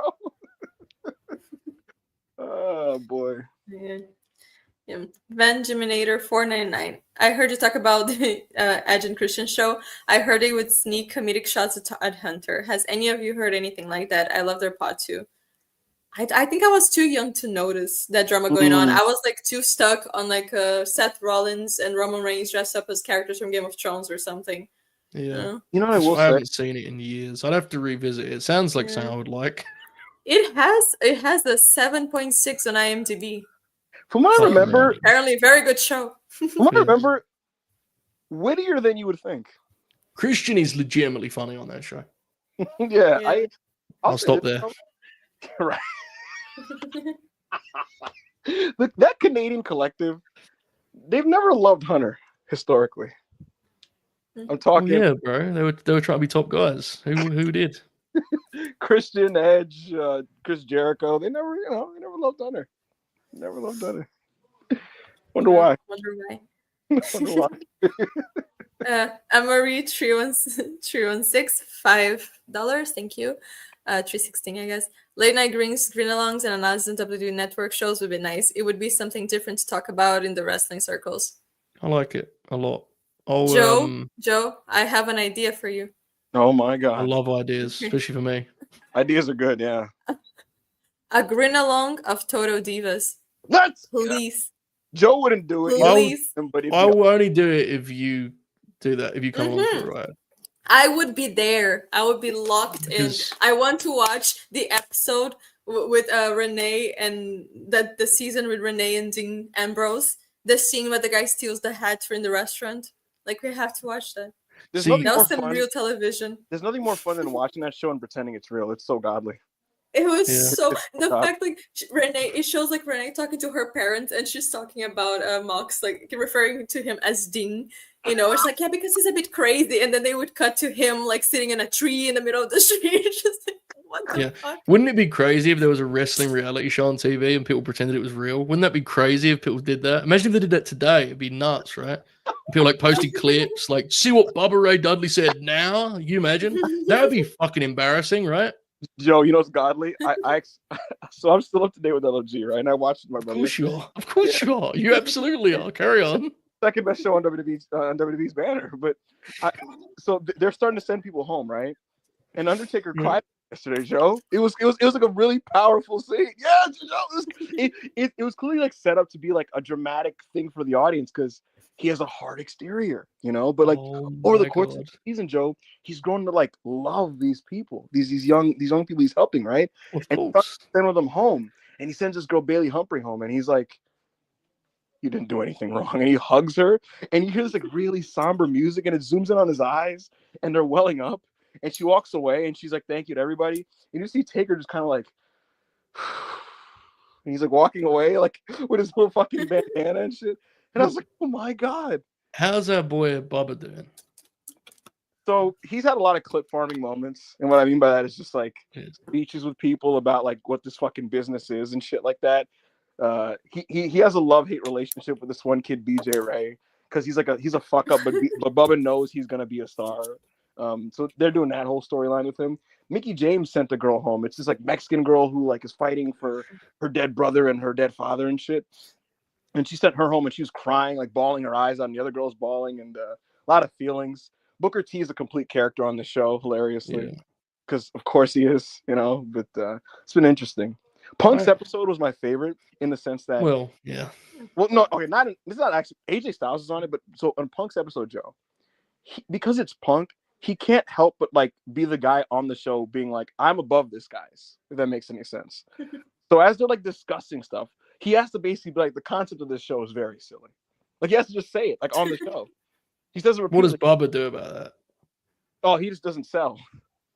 He doesn't sell at all. I wanted him to like crack his knuckles or something. I only saw the clip of Gunther, like, you know, going off on the Undertaker, being like, "You're her teacher. Why don't you just teach her?" And the Undertaker being super offended about it. Yeah, and then it comes to a Taker confession. He's like, I got a little hot at Gunther, but I thought about what he was saying, and maybe there's a point to it. Maybe I should approach it differently. I think Bubba has got he's got something out of this fucking show, because I was in Vegas. I was walking along I was in one of the casinos, and there was a billboard thing that said, "Watch WrestleMania live with Bully Ray," and I was thinking, like, there was a whole like party event built around watching wrestling with Bubba Ray Dudley. I'll say this about the show, Joe. The coach's analysis of these young people's matches is like legitimately good, unfortunately. You know what you would like? So do you remember the TNA show British Boot Camp? No. All right. British Boot Camp was a show they did to find some British wrestlers. They found Rockstar Spud, who became Drake Maverick, right? Right. And they found the Umbrella Guy. And then a couple years later, they did a second season that no one in the world watched other than me. That was produced beat for beat exactly like X Factor, or I guess American Idol for you guys. Jesus Christ. Like, they had auditions. Like, it was beat for beat, bro. And the judges were Al Snow, Gal Kim, Samoa Joe. I swear to God, this is real. I promise. And there's a moment in which these fellas get in the ring with Samoa Joe, and Al Snow is watching, and it is like one of the greatest television. And Grado's on it, and they get a whole angle out of Grado where he's like shows up late, you know, it's the whole thing. Nikki Cross is on that. Yeah, right. Wrestling reality TV is godly, and with this show, Joe, the best thing is sometimes, not all the time, they bring guests in, right? I mentioned before that Eric Bischoff once came in, none of the kids knew who he was, which was hilarious. Like, he was like, "Which one of you guys know about the? Like, we're watching the NWO," and it took to complete silence, and he was like, "Well, I bet your fucking parents were," and it's just like this is awful. But they do this thing sometimes where like they let them practice and workshop promos, the kids, and they'll do them in front of the coaches. And for the most part, most of these promos are like the complete shits, and the coaches are aware of that, and they're just like nice about it, right? But they're rarely actually blown away by promos. Like Punk hated every one of them when he was there. But so here's the funniest thing: on the show where AJ was there, right? One guy tries to get himself over by like cutting like an intense promo where he yells at AJ, and AJ's reaction is godly because the guy's like, "All my life, da da da," and I've been fighting. Like walks towards AJ, and he's just like, "And that's why you're gonna look me in my eyes," and da da da. And AJ doesn't flinch. He doesn't move. He just like stands there and staring at this guy. And he walks away and AJ starts like just chuckling. He's just kind of like, "What the fuck was that?" Like, it was so funny. Booker was like kind of hyped. Like everyone's kind of like looking at AJ like what's going on. And AJ he was just like, "What the fuck was that?" And the whole show, I didn't know he was cool with Booker. The whole show, he's just kind of like elbowing and nudging Booker and like telling jokes off cam. Yeah. Because like it's off mic, like because they mic him up for like little comments, but you always, anytime you see AJ in the background, he's just like laughing about something with Booker about the show. But you got to remember they both served in the Total Non-Stop Action military for a couple of years, right? Booker was there, he had a couple years in TNA. When you do TNA time together, fuck, it's like family, you know. But what makes it funny is Booker decided to just be like buddy with AJ and joke. Bubba was more of like he would look at like the kids like, "That guy right there, what he's done for this business, that's the phenomenal one. You listen to him." And it's like, dude, calm the fuck down. All right. Did you ever see their match at Slammiversary 2011? Bubba and AJ. Is it good? Bro, it is a disgustingly good match for Bubba Ray Dudley to have in his catalog. Like, it's so good that you kind of go, AJ shouldn't have done it on this night. This was wrong because it gave him false confidence. You know. You know what? On another dead week, we're gonna watch that on Worldwide. Okay, something to look forward to, folks. Swear to God. Oh my God. Anna's gonna be with us. We're gonna watch Bully Ray and AJ. The Bound for Glory match is good too. The Bully Ray run is good, guys. I ain't trying to look. Ain't nothing I can do about it now. It was 12 I'll years be ago. sick that week. Ibu, I'm warning you now. That week I will not be available. It's just funny, Joe, because AJ is like so chill, and he's talking to these kids, and his whole demeanor is like, "Man, you guys shouldn't be learning on TV. You should be like learning in like a small warehouse. Like, this is such an unfair position for you guys, but I wish you guys the best." Like, that's his mentality, right? And Bully has to make everything severe, so he's just like, when he talks, you listen. You don't joke. You don't nudge each other. You don't just talk amongst yourselves. You listen to AJ. I shouldn't respect it because it's complete bullshit, but the way that Bubba is like, he's framed himself as a sort of Bruiser Brody figure in wrestling history, rather than just sort of the large fella that would take funny bumps on Raw. He presents himself like he was Harley Race, and I shouldn't respect it but I do, unfortunately, because it's funny. Like the kids buy it. They think he was like his talk. Didn't they watch his like latest match? The one like in Canada. Anna, do you remember that thing? Yes, it was a pile of shit. Anna, it was so bad. Anna, he plays mind games with the women on this show. Like they'll have a match, right? And he's supposed to give them his opinion. And I hate teachers like this. He was like they'll be like, "All right, Bully, your opinion," and he'll look at the girls, right? And they look so fucking terrified. He'll be like, "What do you think I thought of your match?" And they're like, I maybe you thought like, you like my selling and my comeback and da. He's like, what did you think I think of your match? And she's like, and one of the girls was like breaking into tears and shit. And he's like, "That's the problem. It's always tears. It's always tears. You don't cry at TV. When you get to TV, you don't cry. You don't. She's crying more, and I'm like, what is going on? He's such a loser. He's a Like loser. I swear, there has nothing in the world. There's nothing in the world that can force me to watch this. Like the only clip I've ever seen was the Gunther thing because I saw people saying like, "Oh my god, Gunther is like," you know. But every other clip that I see of that, especially on the people doing the promos, whatever, nothing can force me to click on that. That's just even terrifying. Undertaker is normal. Even Taker like hugs the girls and high fives them. Right, but that is the point though, too, right? We'll be honest. But they obviously you pick Bubba to be like, come on, you know. The business is Dwayne told us the business is a complete work. Right.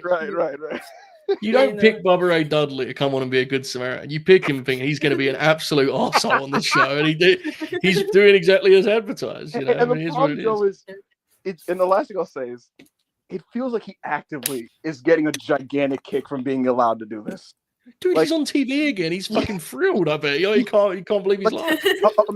Imagine producer, we're gonna pay you to go on TV and just yell at some PC kids for like 3 months straight. Just yell at them. Just be fucking mean. And he's like, oh, let's fucking go. You know. So. I don't know. Has any of you guys ever watched a AEW reality show when they try to do like their version of Total Divas or whatever? I don't think there's a single person in the world that watched that. I have a friend that told me about it, but I never saw it. I saw because there wasn't a separate one with Cody, right? Cody and Brandon. Yeah. I remember Britt Baker and Adam Cole.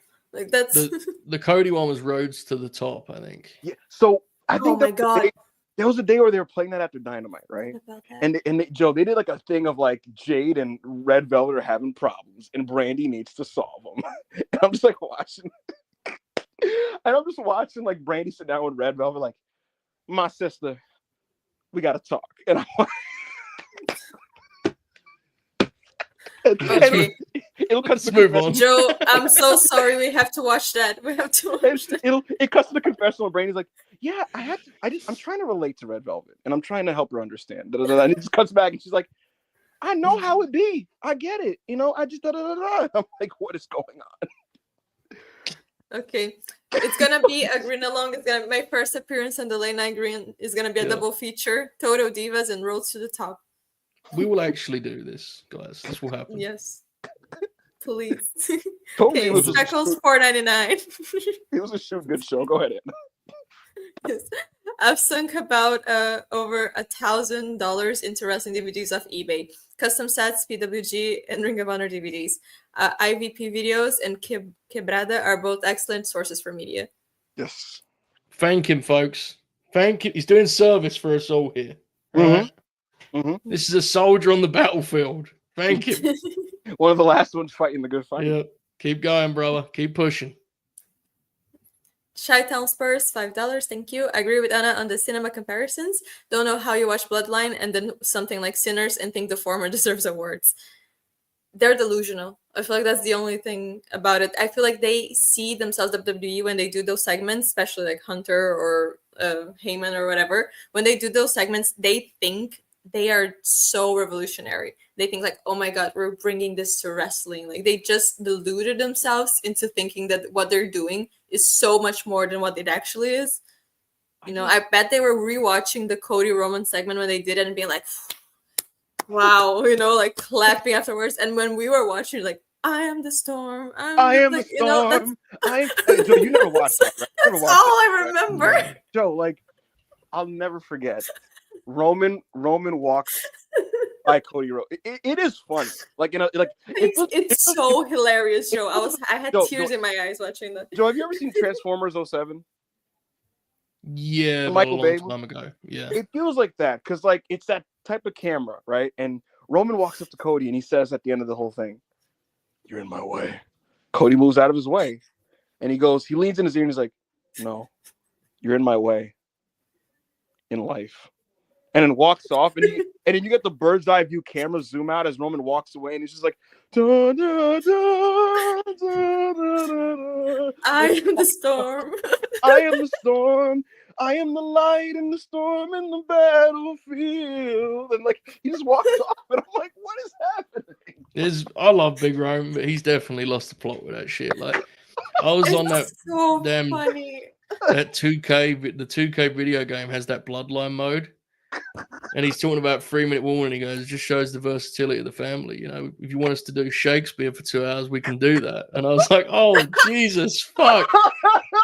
I love you, brother, but you got to take it easy, man. This is Gramps. Give me a That's what flat I'm saying. back, The you know? delusional. They need people around them to tell them you are not actors.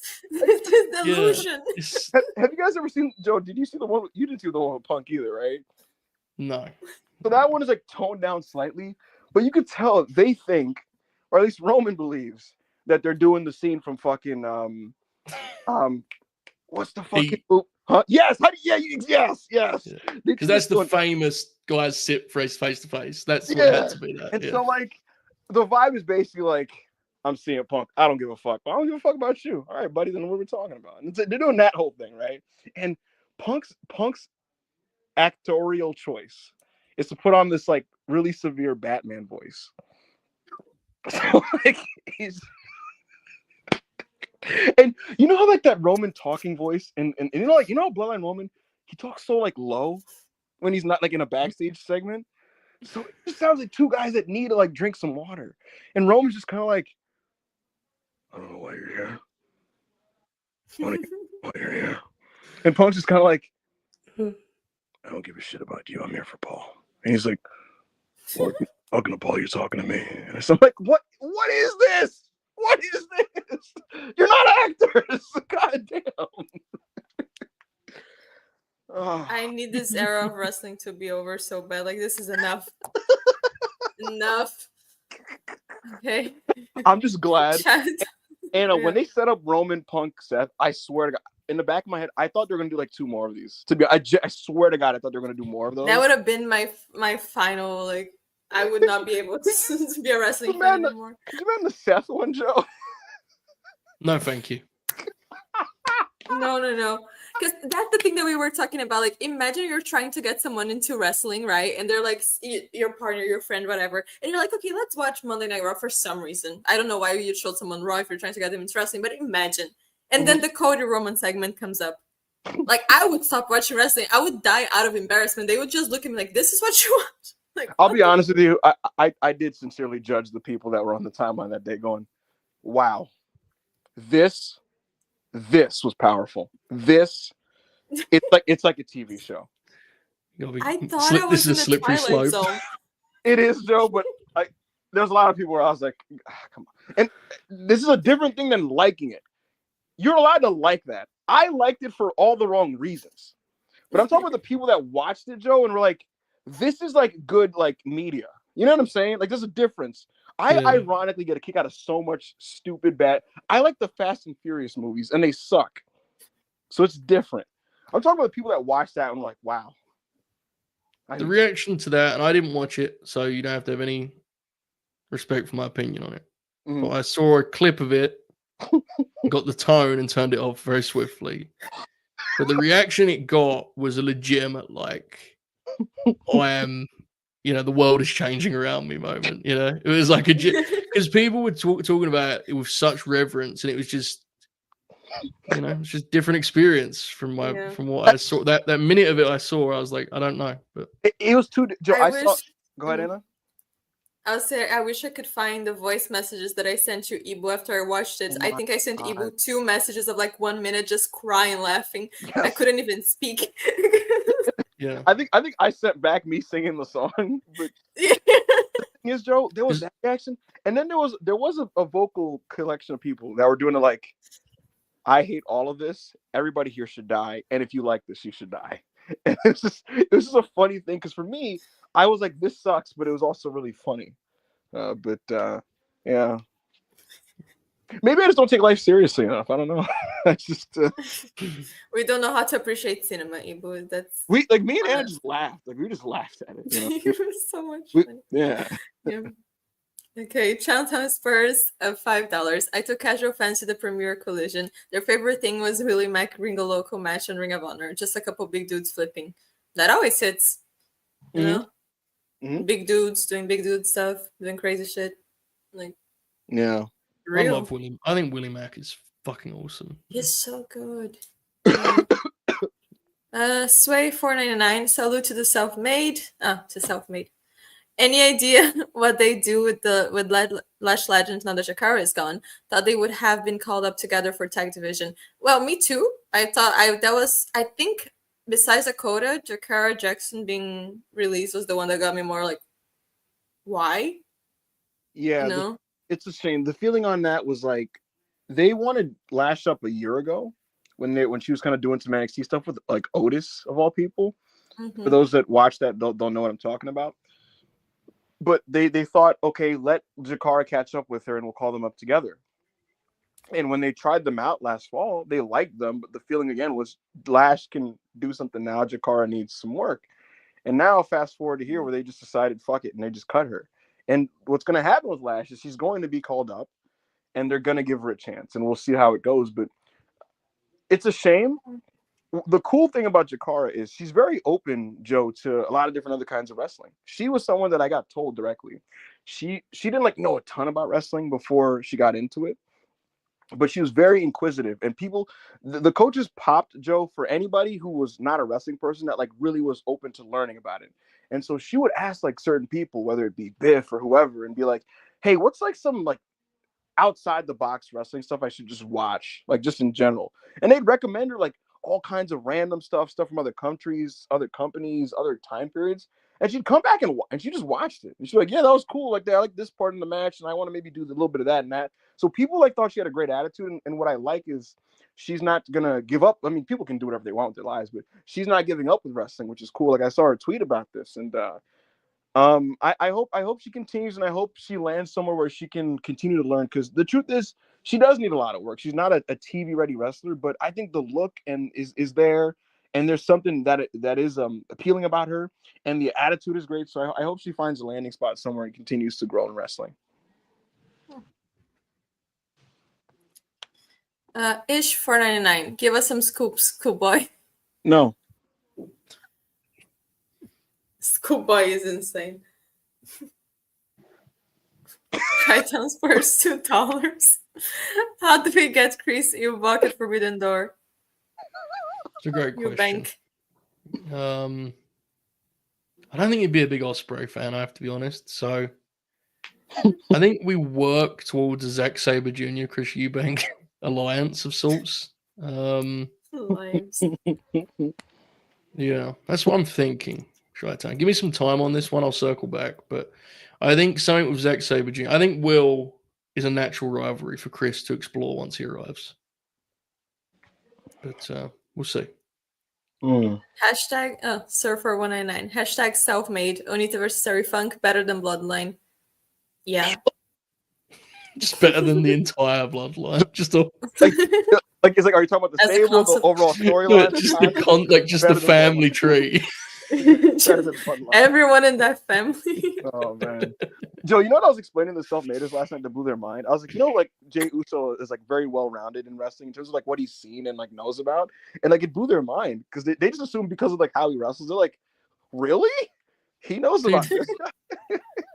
Those fellas are like super tapped in. They look Yes. Someone asked me, they're like, "Is it true?" Someone asked me, like, was Jay making it up when he said Muda is his favorite? And I was like, brother, Muda paid his fucking uncle Umaga to like work for him, So yeah. Also, hang on a second. When were the Usos 85? So like when their dad was in WCW, they're 4 or 5. Muta's there. Yes. And again, Jamal Umaga is wrestling in All Japan Pro Wrestling in the mid 2000s. Right, of course, yeah. But it's just, I think you don't have to like their work, but I do think people kind of misunderstand the way they're perceived in wrestling. It doesn't mean you have to like them, but it's a real thing, I think. Now, conversely, current day Roman watches no pro wrestling, but that's a different thing. Yeah. When you get to that point, bro, like that level of top guy don't watch shit. Let's be honest. Joe, he watches nothing.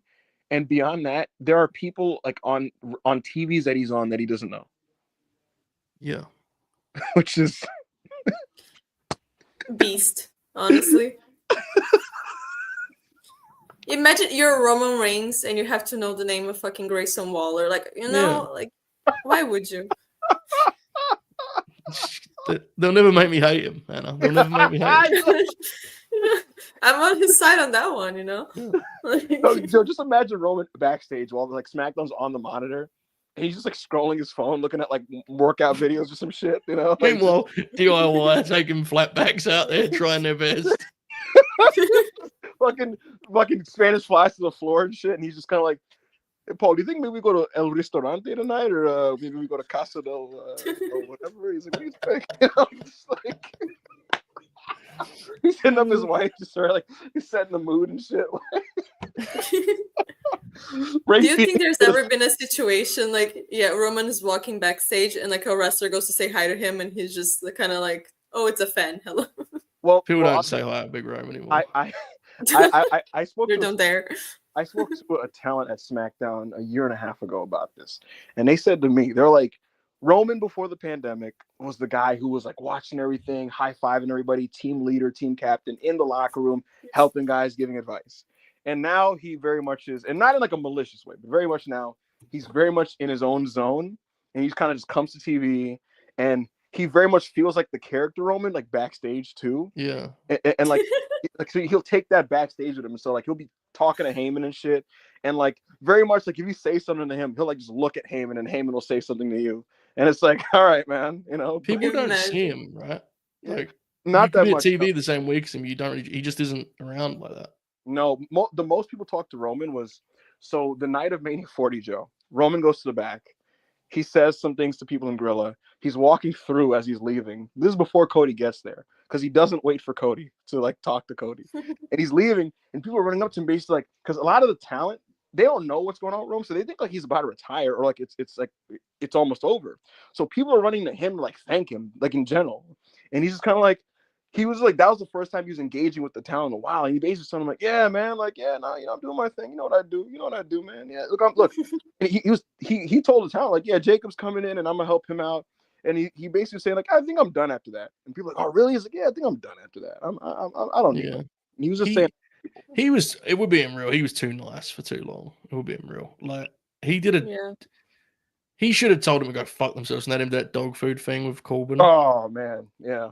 Like, and it sounds weird because look, they were pushing him huge. He was their top guy, but the creative was so bad. Like he should have put his foot down way sooner. As soon as Paul Lee got in his ear, shit changed very, very quick. I'm gonna be honest. A thing that is very underreported and underspoken about in the spring of 2022, Joe, when Roman first becomes a part-timer and Vince is still there. He was beginning to get in the mode of like, I don't really like listening to this guy anymore.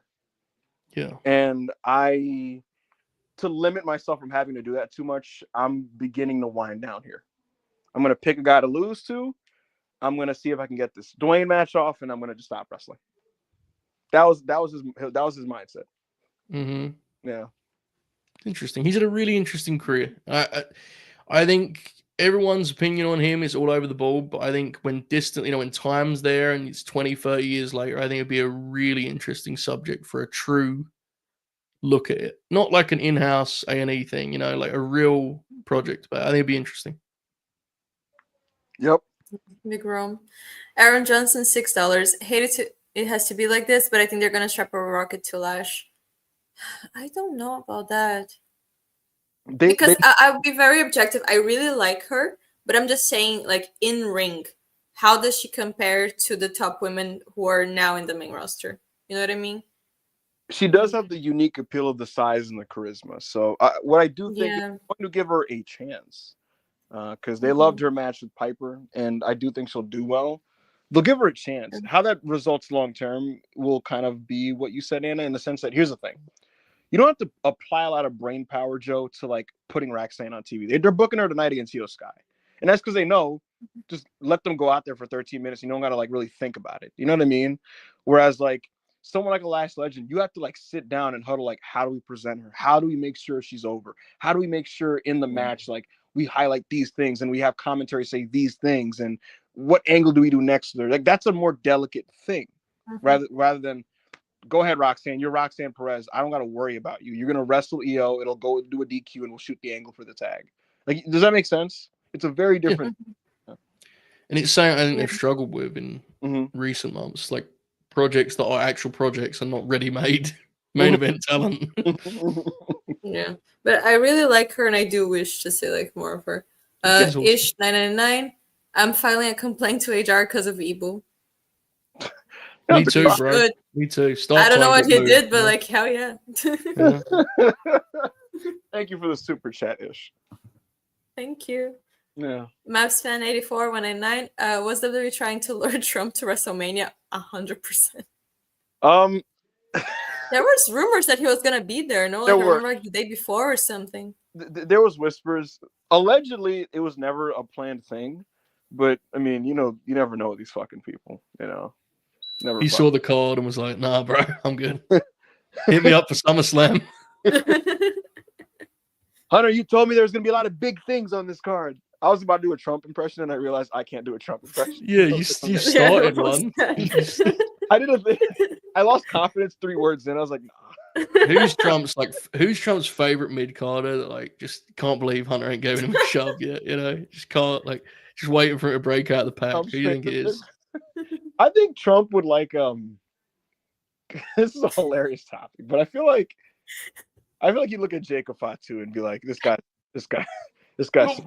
You're crazy. Just go on. Next one. No. He would kick him out of the country. He'll be calling ICE the same time. No, Jacob Fatu would say, Joe. You already know what it is, dog. And he dapping him up. Why did you have to go with the Jacob Trump thing? I shouldn't have never asked you that question. The next super chat. Just to fuck with you. Bombs 199. Jay White injured DG, the new Ibu agenda target. He injured DG. That sucks. Bombs. What? This is not at you. Can any of y'all read? Any of y'all? What is that? Like, yo. What? Am I just inarticulate? Like, do I just not like? What happened? I just tweeted that DG probably should have went to NXT. That's all I said. Oh, you pulled the trigger? Yeah. Yes. And I just said clearly there's not a lot of institutional interest in DG. And I think it's a fair thing. Institutional interest? Yeah. That's an incredible way of saying someone's push has been shit. I want one of the boys to do a shoot and go, there just wasn't much institutional interest in my creative plans. And the thing about it is, dude, he had like 3 drop stories in 4 weeks at one point, Yeah. Joe. And so I just tweeted that. And this guy interprets it as, oh, he think DG's bad, like he thought Jay White. What are you talking about? I'm just saying what I'm saying. Like, Bombs is a she, to be clear. Shout out Bombs. But yeah. Sorry, Bombs. Yeah. I think Dan's doing good.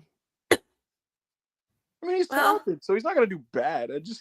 He could be doing better. I think some of it is overstated. Is all I'm saying. I think, but I get what you mean. The title reign was, Yeah, but I think you can understand what they were going for with the Adam Cole thing. And I think some of it did work. For a minute there, people were back with Cole when they were doing those TV matches. My bigger point was like, and this is not like on anybody. It's not even me saying anything at TK or Daniel. I was just kind of saying, like, it's pretty clear they don't care that much about him. But I agree with that. Yeah, I think I don't want to speak for Bombs, but I think there is a little bit of frustration with Garcia. He gets a lot of flack as of late. I think people are just kind of like, oh fuck, let him be.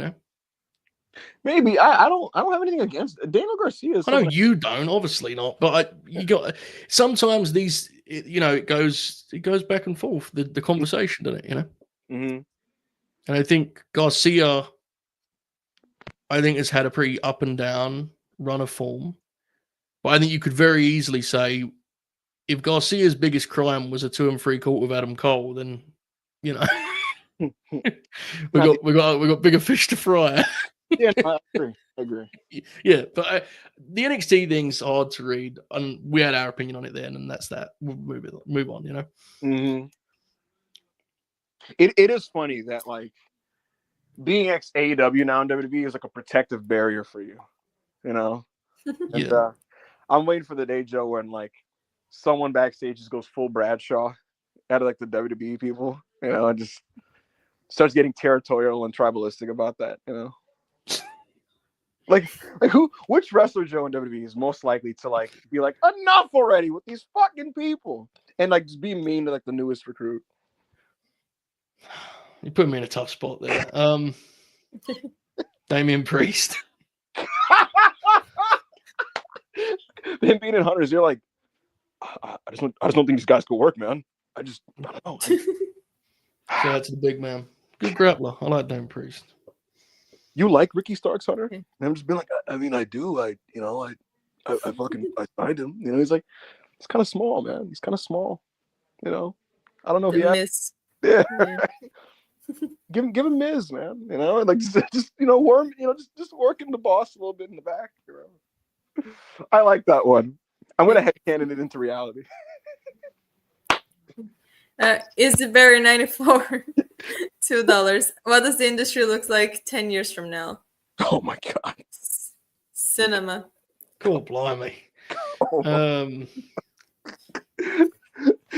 Raw. Hopefully it's over, you know. Hopefully no more wrestling. Done. Raw's gonna be a 4-hour show with one match and a musical performance and a bunch of that. Well, it's just, I mean, I think it's an interesting question. It's just it's hard to tackle without just immediately going to imagine what the world looks like in 10 years. You know, just imagine what all of it looks like. Fuck wrestling, dude. Imagine what the rest of it looks like. Jesus. American flag might literally just be like the KKK logo. You know what I mean? Like that might just be in style. But honestly, I don't think the landscape's actually going to change that much. I think it's pretty apparent what the shape is going to be. There's going to be 2 really big umbrellas, and everything will be under one of those 2 umbrellas. Yeah. Someone will still be on whatever the social media app of choice is talking about, like, you know, picking your side and not fencing. Yeah. The tide has turned and shit like that. Yeah. Oh boy, what will you be doing, Joe? You're gonna be a great guy talking. I'll be long gone. No, you'll be on episode like 46 of like your like WCW watch series or some shit. You know, those like 40-year-old wrestling. I this is gonna sound weird. I study like the 40 plus side of like the wrestling media scape, because some of them are really cool and some of them are really sad. You know what I mean? Like, yeah, I think some of them have aura. You know, like the guys that like, for sure. Yes, some of them that kind of just like will post some deep cut shit and like have a link for you if you need it. Like those guys are pretty cool. Yeah. Oh, they're the best accounts, dude. I love folks like that. They're awesome. But then there's like the 40-year-old guy screaming about Raw on YouTube, and it's like different vibe. Yeah. Yeah, I don't know. Like none against Dave LaGreca. None against Dave LaGreca. But how are you working yourself up to where you're about to have a heart attack over like WrestleMania? You know what I mean? To be fair, at least it's like his job. You know what I mean? Right. It's worse when it's like, I mean, we call it, you know, I think Monty just put in our chat, we call it the Book of Naylor. Rob doesn't know that we call it that. No. But if you just like, it'll be the heated debate on the timeline, and Rob will just post like a John Tenter clip. Do you just go, he's figured it out. Anna, do you know who Rob Naylor is? No. He's just this cool old guy. Anna, we need to give you the Book of Naylor. Yeah, Anna, me and Joe have been like studying how to post like him because for years. Because he never embarrasses himself, you know. Like just post clips, bro. I just find like a lot of people's posts like just a little embarrassing. And Rob Naylor's like this old man, Anna, who just has been around a long time, watches a lot of wrestling, and usually during like a very discoursey hour on Twitter, he'll just post a clip of like Sting or some shit and be like, "This is pretty cool." We also need to be clear, Rob's not that old. Rob, you're not that old. No, what is he, like 40, 43? I don't actually know. Yeah. When was he in WWF? 2011? 2012? 2011? Yeah, so probably somewhere around there. He's a beast. I love him. Yes. Okay. Amarie316, $5. Thank you. In my opinion, there's some potential with reality TV and pro wrestling. I personally enjoy shows like Tough Enough and Total Divas, despite my heavy dislike of wrestling TV. Total Divas was beast. I am telling you, that was real television. Total Bellas then? Oh my god. John Cena real on cinema. Twitch was godly. You want to talk about cinema? So have you ever seen the famous John Cena Total Divas moment? The one where he like reads the rules of his house, that one? No. The one where like Nikki's trying to cook for him and he's being really anal about like the cleanliness of his house. I haven't. No, it's good worker. He was insane. His character work there is better than his character work right now. He just walk in and she's like, "Hey, I made this," and he's just kind of like, Breaking news. Rosha just put in the chat. Oh my god. Maple Leaf Pro Wrestling. we have now got a match graphic for the Good Brothers appearance this Saturday. Who are they facing? They'll be wrestling Okay. the War Dogs tandem. Oh my God. Driller Maloney, Dave Finlay. That's actually a good match. What? And they doubted the more, brother. I told you we're taking over the world. See, Joe, I thought you were gonna say some absolute bull. I thought they were gonna like Jinder Mahal Yeah. and but I don't Yes. do bits, bro. I don't do bits. literally, This is serious it's shit. gonna be a shoot good wrestling match. That's crazy. Oh, it's gonna be professional. Well, Good Brothers 2025. We'll see how It's that gonna- goes. You know what? I'm Anna, saying it now, get Joe. ready. Joe, I'm saying it now. 3.5. People aren't ready, man. They're not ready. We're getting visual. Oh my god, look at this. Look at the graphic. Damn. They're not My- ready, folks. You gotta realize that Crazy. Machine Gun Carl Anderson reached the G1 final as a desperately hungover man. He's a changed man, bro. He's gonna be doing topes and shit. Yo, the Carl Anderson, David Finlay closing stretch is gonna be sick. Yeah, that match will actually be like legitimately pretty good, to be honest. You know, What is the rest of the card for the show? Joe, Well, you know what they did? Yeah, right. You know what they did a month ago, Joe? I rewatched 2 matches. I rewatched Carl Anderson versus Tama Tonga, and Tama Tonga versus Shingo Takagi. They're both fucking awesome. 2 Tokyo Dome classics, brother. Well, the latter is actually legitimately fucking awesome. Yeah, no, the Shingo match is really good. I think the Machine Gun match gets a bad rap because the cutter goes wrong. Yeah, and I remember watching it in real time, and I remember being like, "Oh, it's pretty good." And I go on my timeline, people are like, "Absolute fucking shit! They should have shot on Carl Anderson." I'm like, "What are you guys talking?" Oh yeah, well yeah, people still think that was real. People also thought that he purposely took this gun stun wrong, even though Tama Tonga's like his best friend. Anyway, let's move on. Next super chat. Go Birds XTL 499. Thank you. I think Jade has been getting noticeably better since returning. Yeah, I mean, She the main event of SmackDown she was improved. right. He's better than people give her credit for real.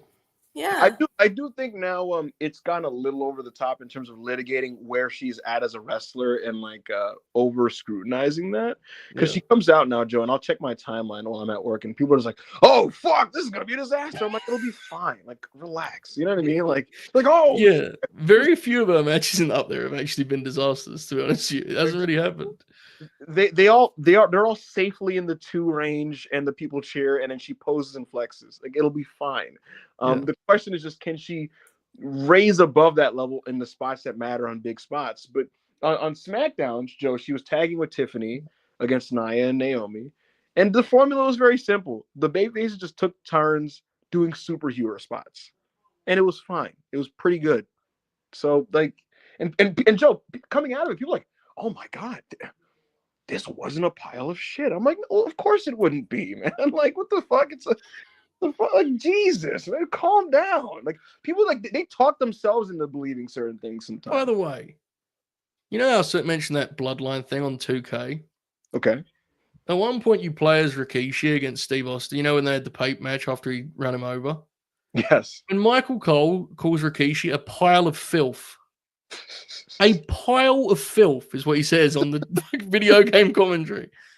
Dude, I paused the game. I was laughing so much. A pile of filth. Pile of filth. That is like I felt bad. You know. Yeah, It's video game commentary, and I was like, Jesus, a pile of it. Not just filth. It's a pile of filth. Fuck. Godly. Rikishi was good, man. People Good forget. worker, yeah. Really. He was a good wrestler. Yeah. Yeah. There's a lot of fun TV too cool tags in 2000 that like nobody talks about, because they don't like make cage match these like 6-minute heated tags that like no one's gonna rate a random one on a SmackDown in like May of 2000. But like you watch it, you find it on YouTube and watch it, and they're really, really fun. Yeah.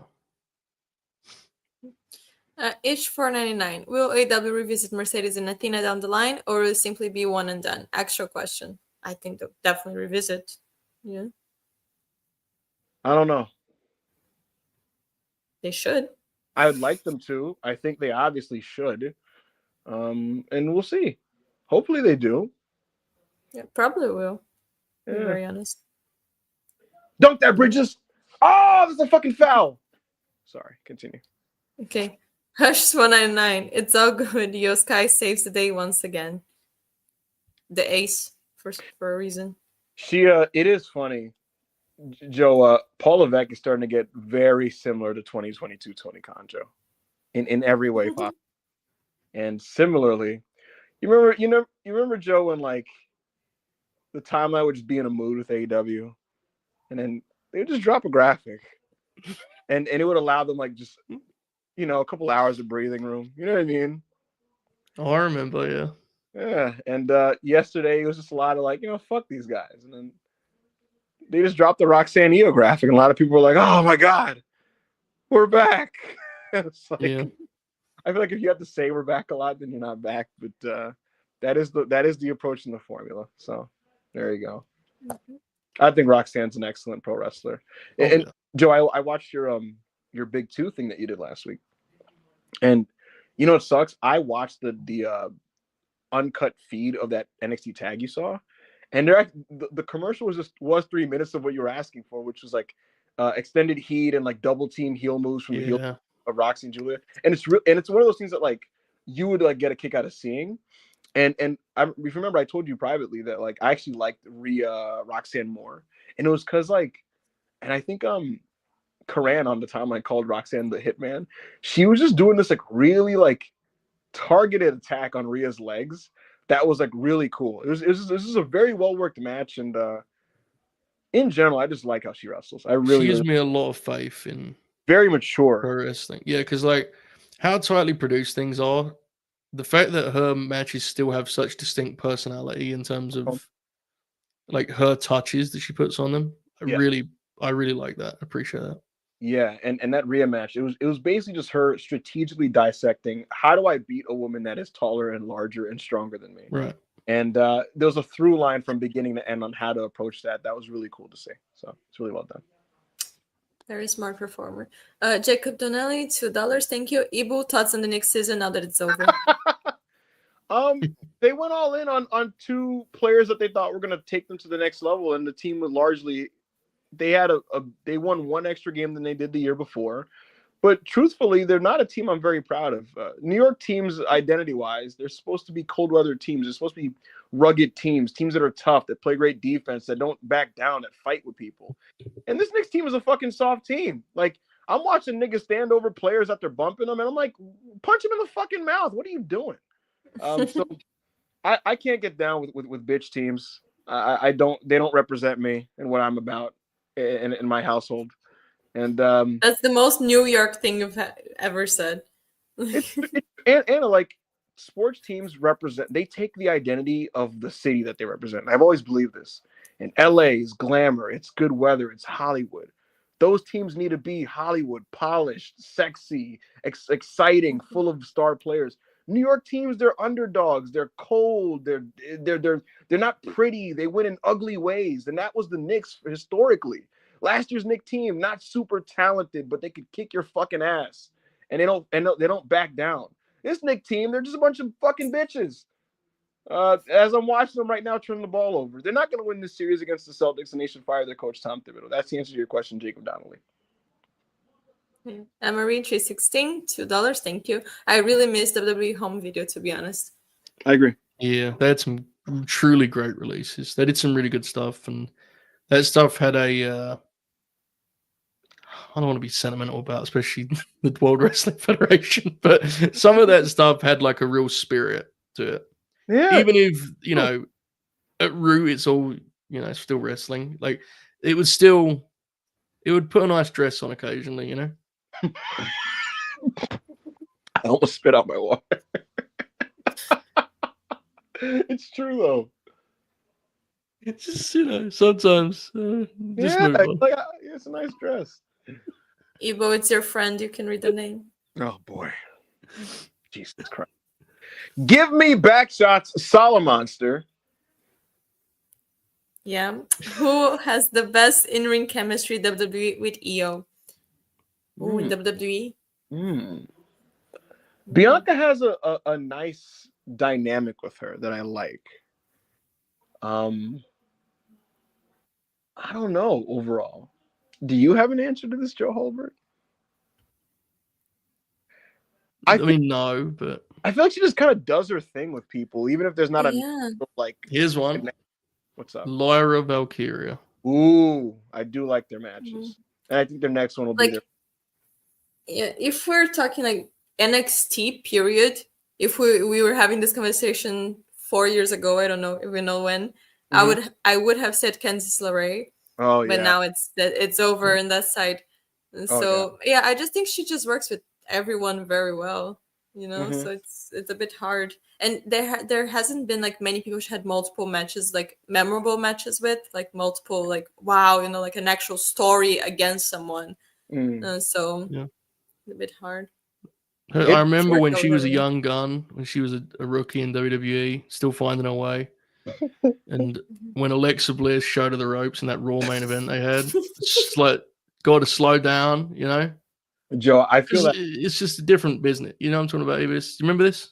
I do. It was Yeah. hilarious. People wanted to call the police because they thought Alexa Bliss was shooting on her. Yeah. I I That think too, Joe, yeah. I think someday, Joe, I predict this. I feel like you're gonna wait about a year or two, maybe when things get real, just kind of bleak. I think you're gonna do a project revisiting like the first 3 to 4 months of Paul Levesque's like main roster regime. Yeah, I am. I'll do some interviews. I wouldn't do it without that. But yeah, I do think that's an interesting project. Yeah, That match was good, by the way. they did a lot of good matches on those That, TVs. Remember when that Dolph feud Ziggler? was good, dude. Yeah, it was You good remember when stuff. Dolph Ziggler would have like 20-minute matches on Raw? Yeah, most of them were good too. That kind of felt like what you initially said on the Saturday stream, and that like I don't know if a lot of people wanted to see that, but like Paul Levesque just decided this is what I believe in. Yeah, I think he wanted to try and retrain the audience too. Yeah, and then Bruce Pritchard told him to stop being a mark in October. Yeah. Okay. Do So you could you imagine what would have happened if he didn't have that talk? Like, Be interesting to. I mean, I think there was other factors. Vince coming back was a big factor too. sure, for sure, yeah. so Red 20 Swedish krona. Swerve's wrestling is much slower after bulking up. I don't think he's that slow to it's like slow to me. I just think that some of his kind of like multi-part moves look awkward in his current frame, which is why he's cut a lot of it out. So, Yeah, I'd cut more of it out, to be honest, but mm. I get it. Mm-hmm. I think for a lot of people, it's what makes him stand out. So what he's doing is working, you know.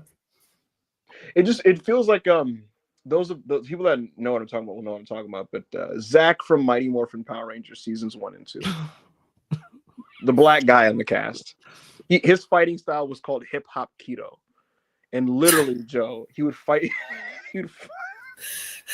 he'd fight like the putties before he'd morph into a Power Ranger, and you just hear this beat like boom, boom, boom, boom, and he just like he'd kind of like sway and break dance and like do spin kicks and shit, and like that's what Swerve used to wrestle like.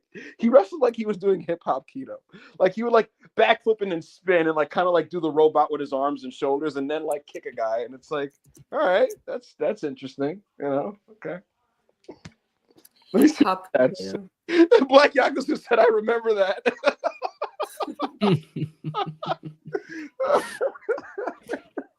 Crazy. One of these days, Joe, it'll be during a pay-per-view because you'll watch that. During a Swerve match, if he starts doing it, I'm gonna just post a gif of hip hop keto, and you'll know what I'm talking about. I mean, what you describe sounds familiar just based on the fact I've watched Swerve wrestle. So yeah, I believe this is a thing that I'll be able to piece together.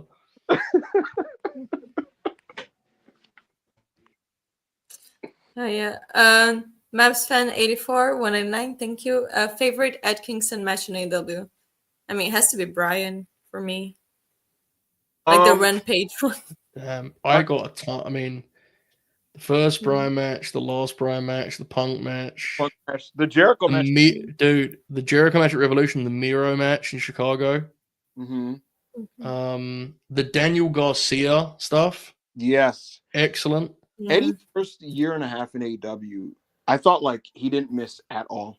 Yeah, at all. Oh wait, I'm thinking. No. I'm forgetting he came in 2020.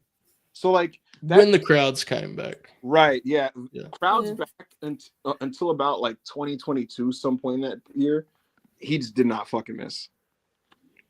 Mm-hmm. The Ishii match was also beast. the Ishii, yeah. I think the most impressive match of Eddie's career is the Jericho pay-per-view match. Me too. because just look at all surrounding. Yes. Yeah.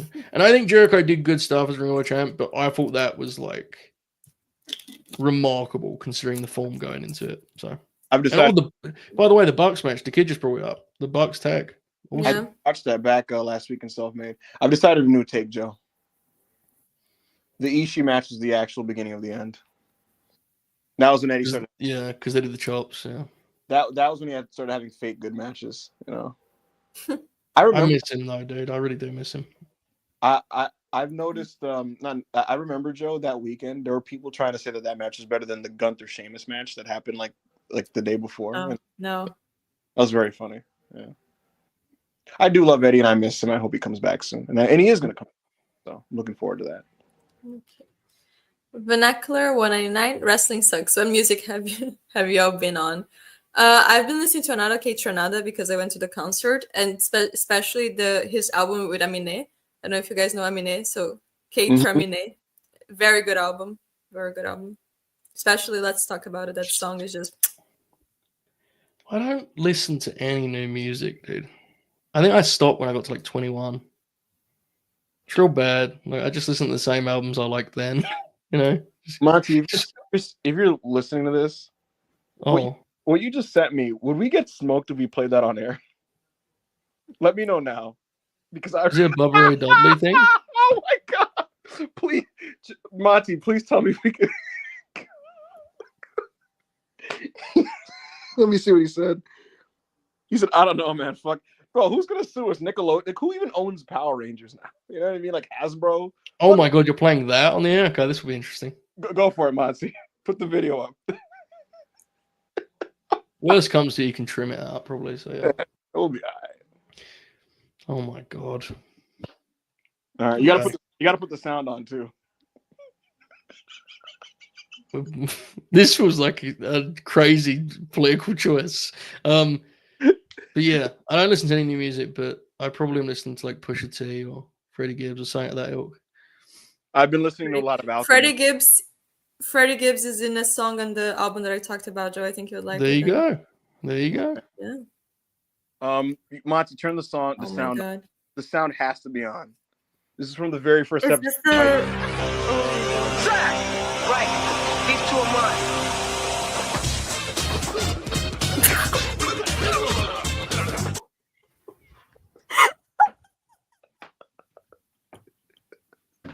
What the fuck was that?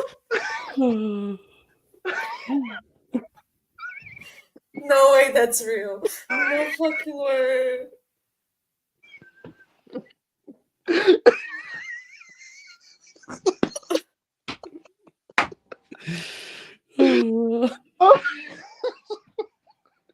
Let's go to the next super chat. We need to watch the whole scene. I want to see all the moves. It cuts off there, but bro, it's so. No. And that he does that, and then he'll kind of gyrate side to side and like do kicks and shit. Because he was a real life martial artist and dancer at the same time. He was basting, bro. He was Joe. If you're one of those monsters, right, and you're about to beat up on some teenagers, what are you gonna do when that brother walks in doing that? You know what I mean? Bro, that's crazy. Like he's immediately he's like Michael Venom Page. He's throwing you off before he fucking throws anything. It's crazy. Did you hear the music that started playing? Yeah, awesome. It was so like, you know that like TV show hip hop beat that would kick in when like a black guy was on screen. You know what I mean? It's so like it's very similar to wrestling theme hip hop.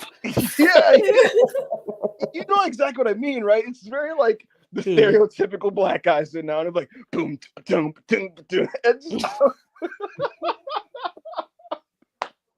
Unbelievable.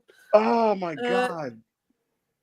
Nightmare LLC 279 Canadian. What does TK think of AJ and Good Bros? # chat too bad. I don't know. Yeah. I would advise people to stop. I'm not like this is a fair super chat and it makes sense with their history. I would advise people to stop pairing AJ with the Good Brothers in their head. Yeah. They may reunite down the line in AEW, but they aren't like a package deal. That's what I mean by that, you know? People in general, people overdo the whole tying this guy with that guy because of friendships and things like that. Yeah.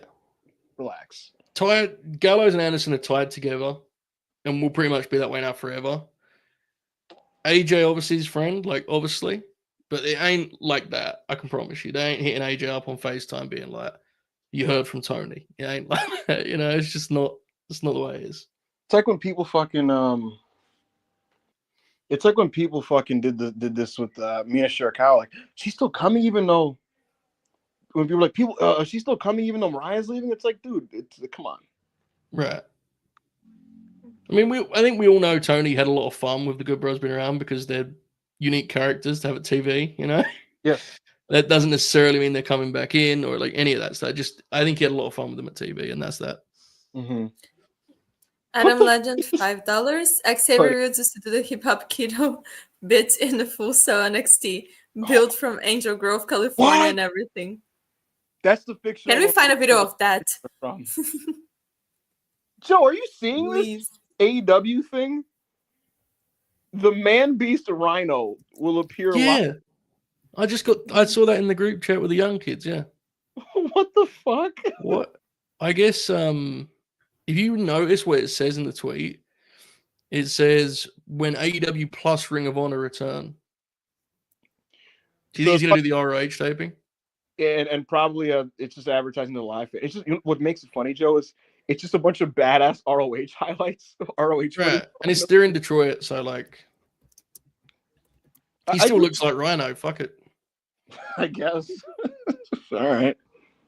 It's a fun live pot, right? If Max Caster's in the ring and Rhino comes out and goes, then again, it'd be a surprise if they were doing that. I'd imagine that would have been a good idea. Yeah. I'm interested to see what they're gonna do with that. Uh-huh. Like, what would the match be? Like, you have the pen. What is the match? Dax Harwood.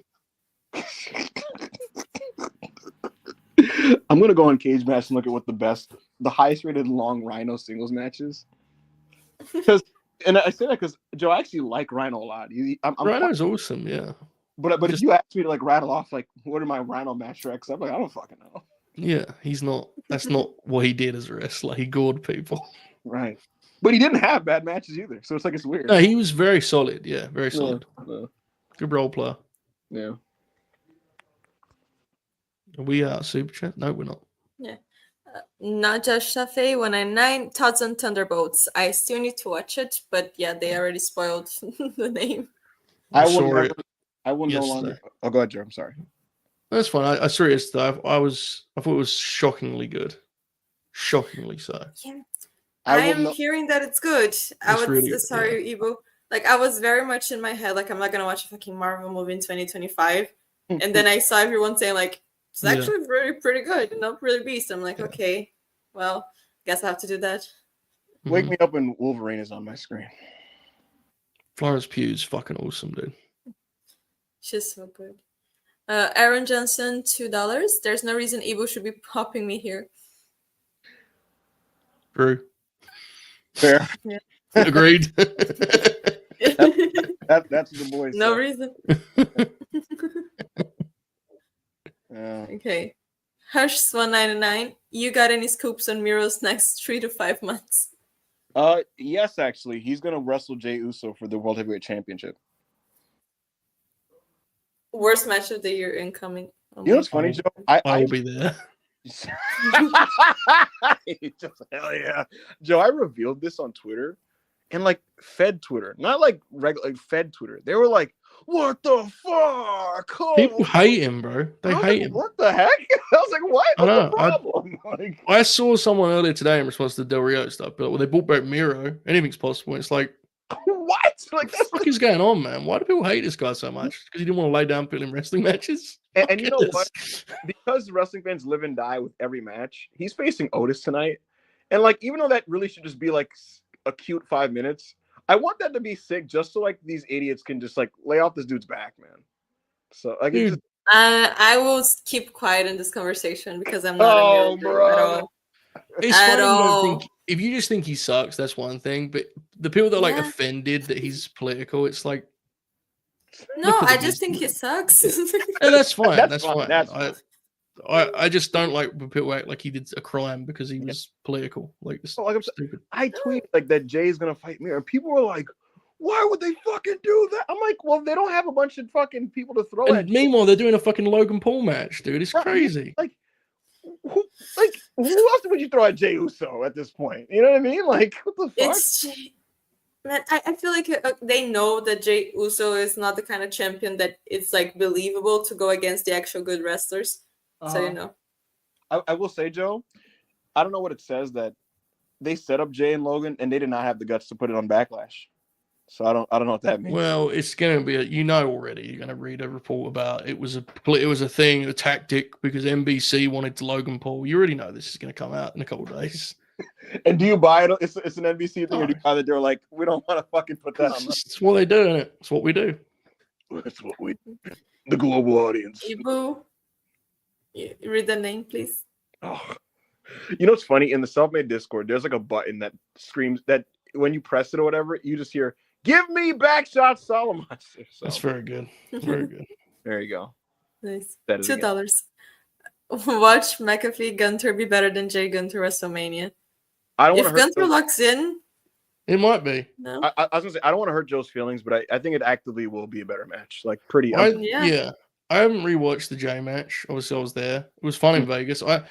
Even there, and it was fun. I thought it had like severe issues in terms of the way it's put together.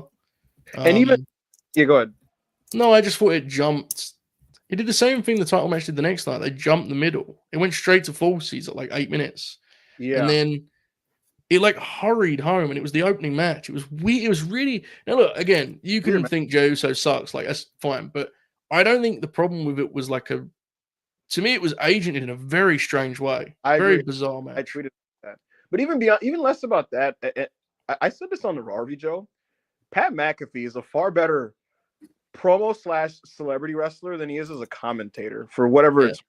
Yeah. I'm sure you didn't see it, and you're never going to. But Pat McAfee cut a promo last week on Raw, Joe, where he's basically talking about like being ready to die, fighting Gunther, and like accepting that. And the crowd got into it. And the truth of the matter is, they're going to wrestle at Backlash in a 7-minute match, where the people are going to cheer him, and then Gunther's going to kill him. And Gunther specializes in that. Yeah. So the key is the time. Beast. There is a version of this where they get way carried away and it goes way too long. Yeah, it can't be too back and forth, and it can't be like 15 minutes. No, there's a chance this is really fun. I agree. Yeah. Because I was gonna say like also with Gunther, I do feel like he took a big hit in his aura by losing to fucking Jey Uso. But he shouldn't. There is no world where he should have a fair, equal, like face-to-face with Pat McAfee. It should just be like he destroys the man. Yeah, period. and I think that is the intention of it. I think it's a side mission for a next champion. I think it's a side mission for a next champion to just kill. Maybe he's washed, bro. We'll see. Maybe he can't hang anymore. You know. First take topic is Gunther done. Yeah, is it? Gunther needs to move training camp to work on his jiu-jitsu after being choked out by Jey Uso at WrestleMania. People think, Joe, that this is the setup for Bill Goldberg, and I don't mind Gunther doing Goldberg. My thing on that is just I think Goldberg should like regain his aura by killing a couple people before fighting Gunther if you choose to do that. So it's like a weird thing. Interesting. Anna is very tired. We'll now end the show. Are we done with the super chats? Sorry. Yeah.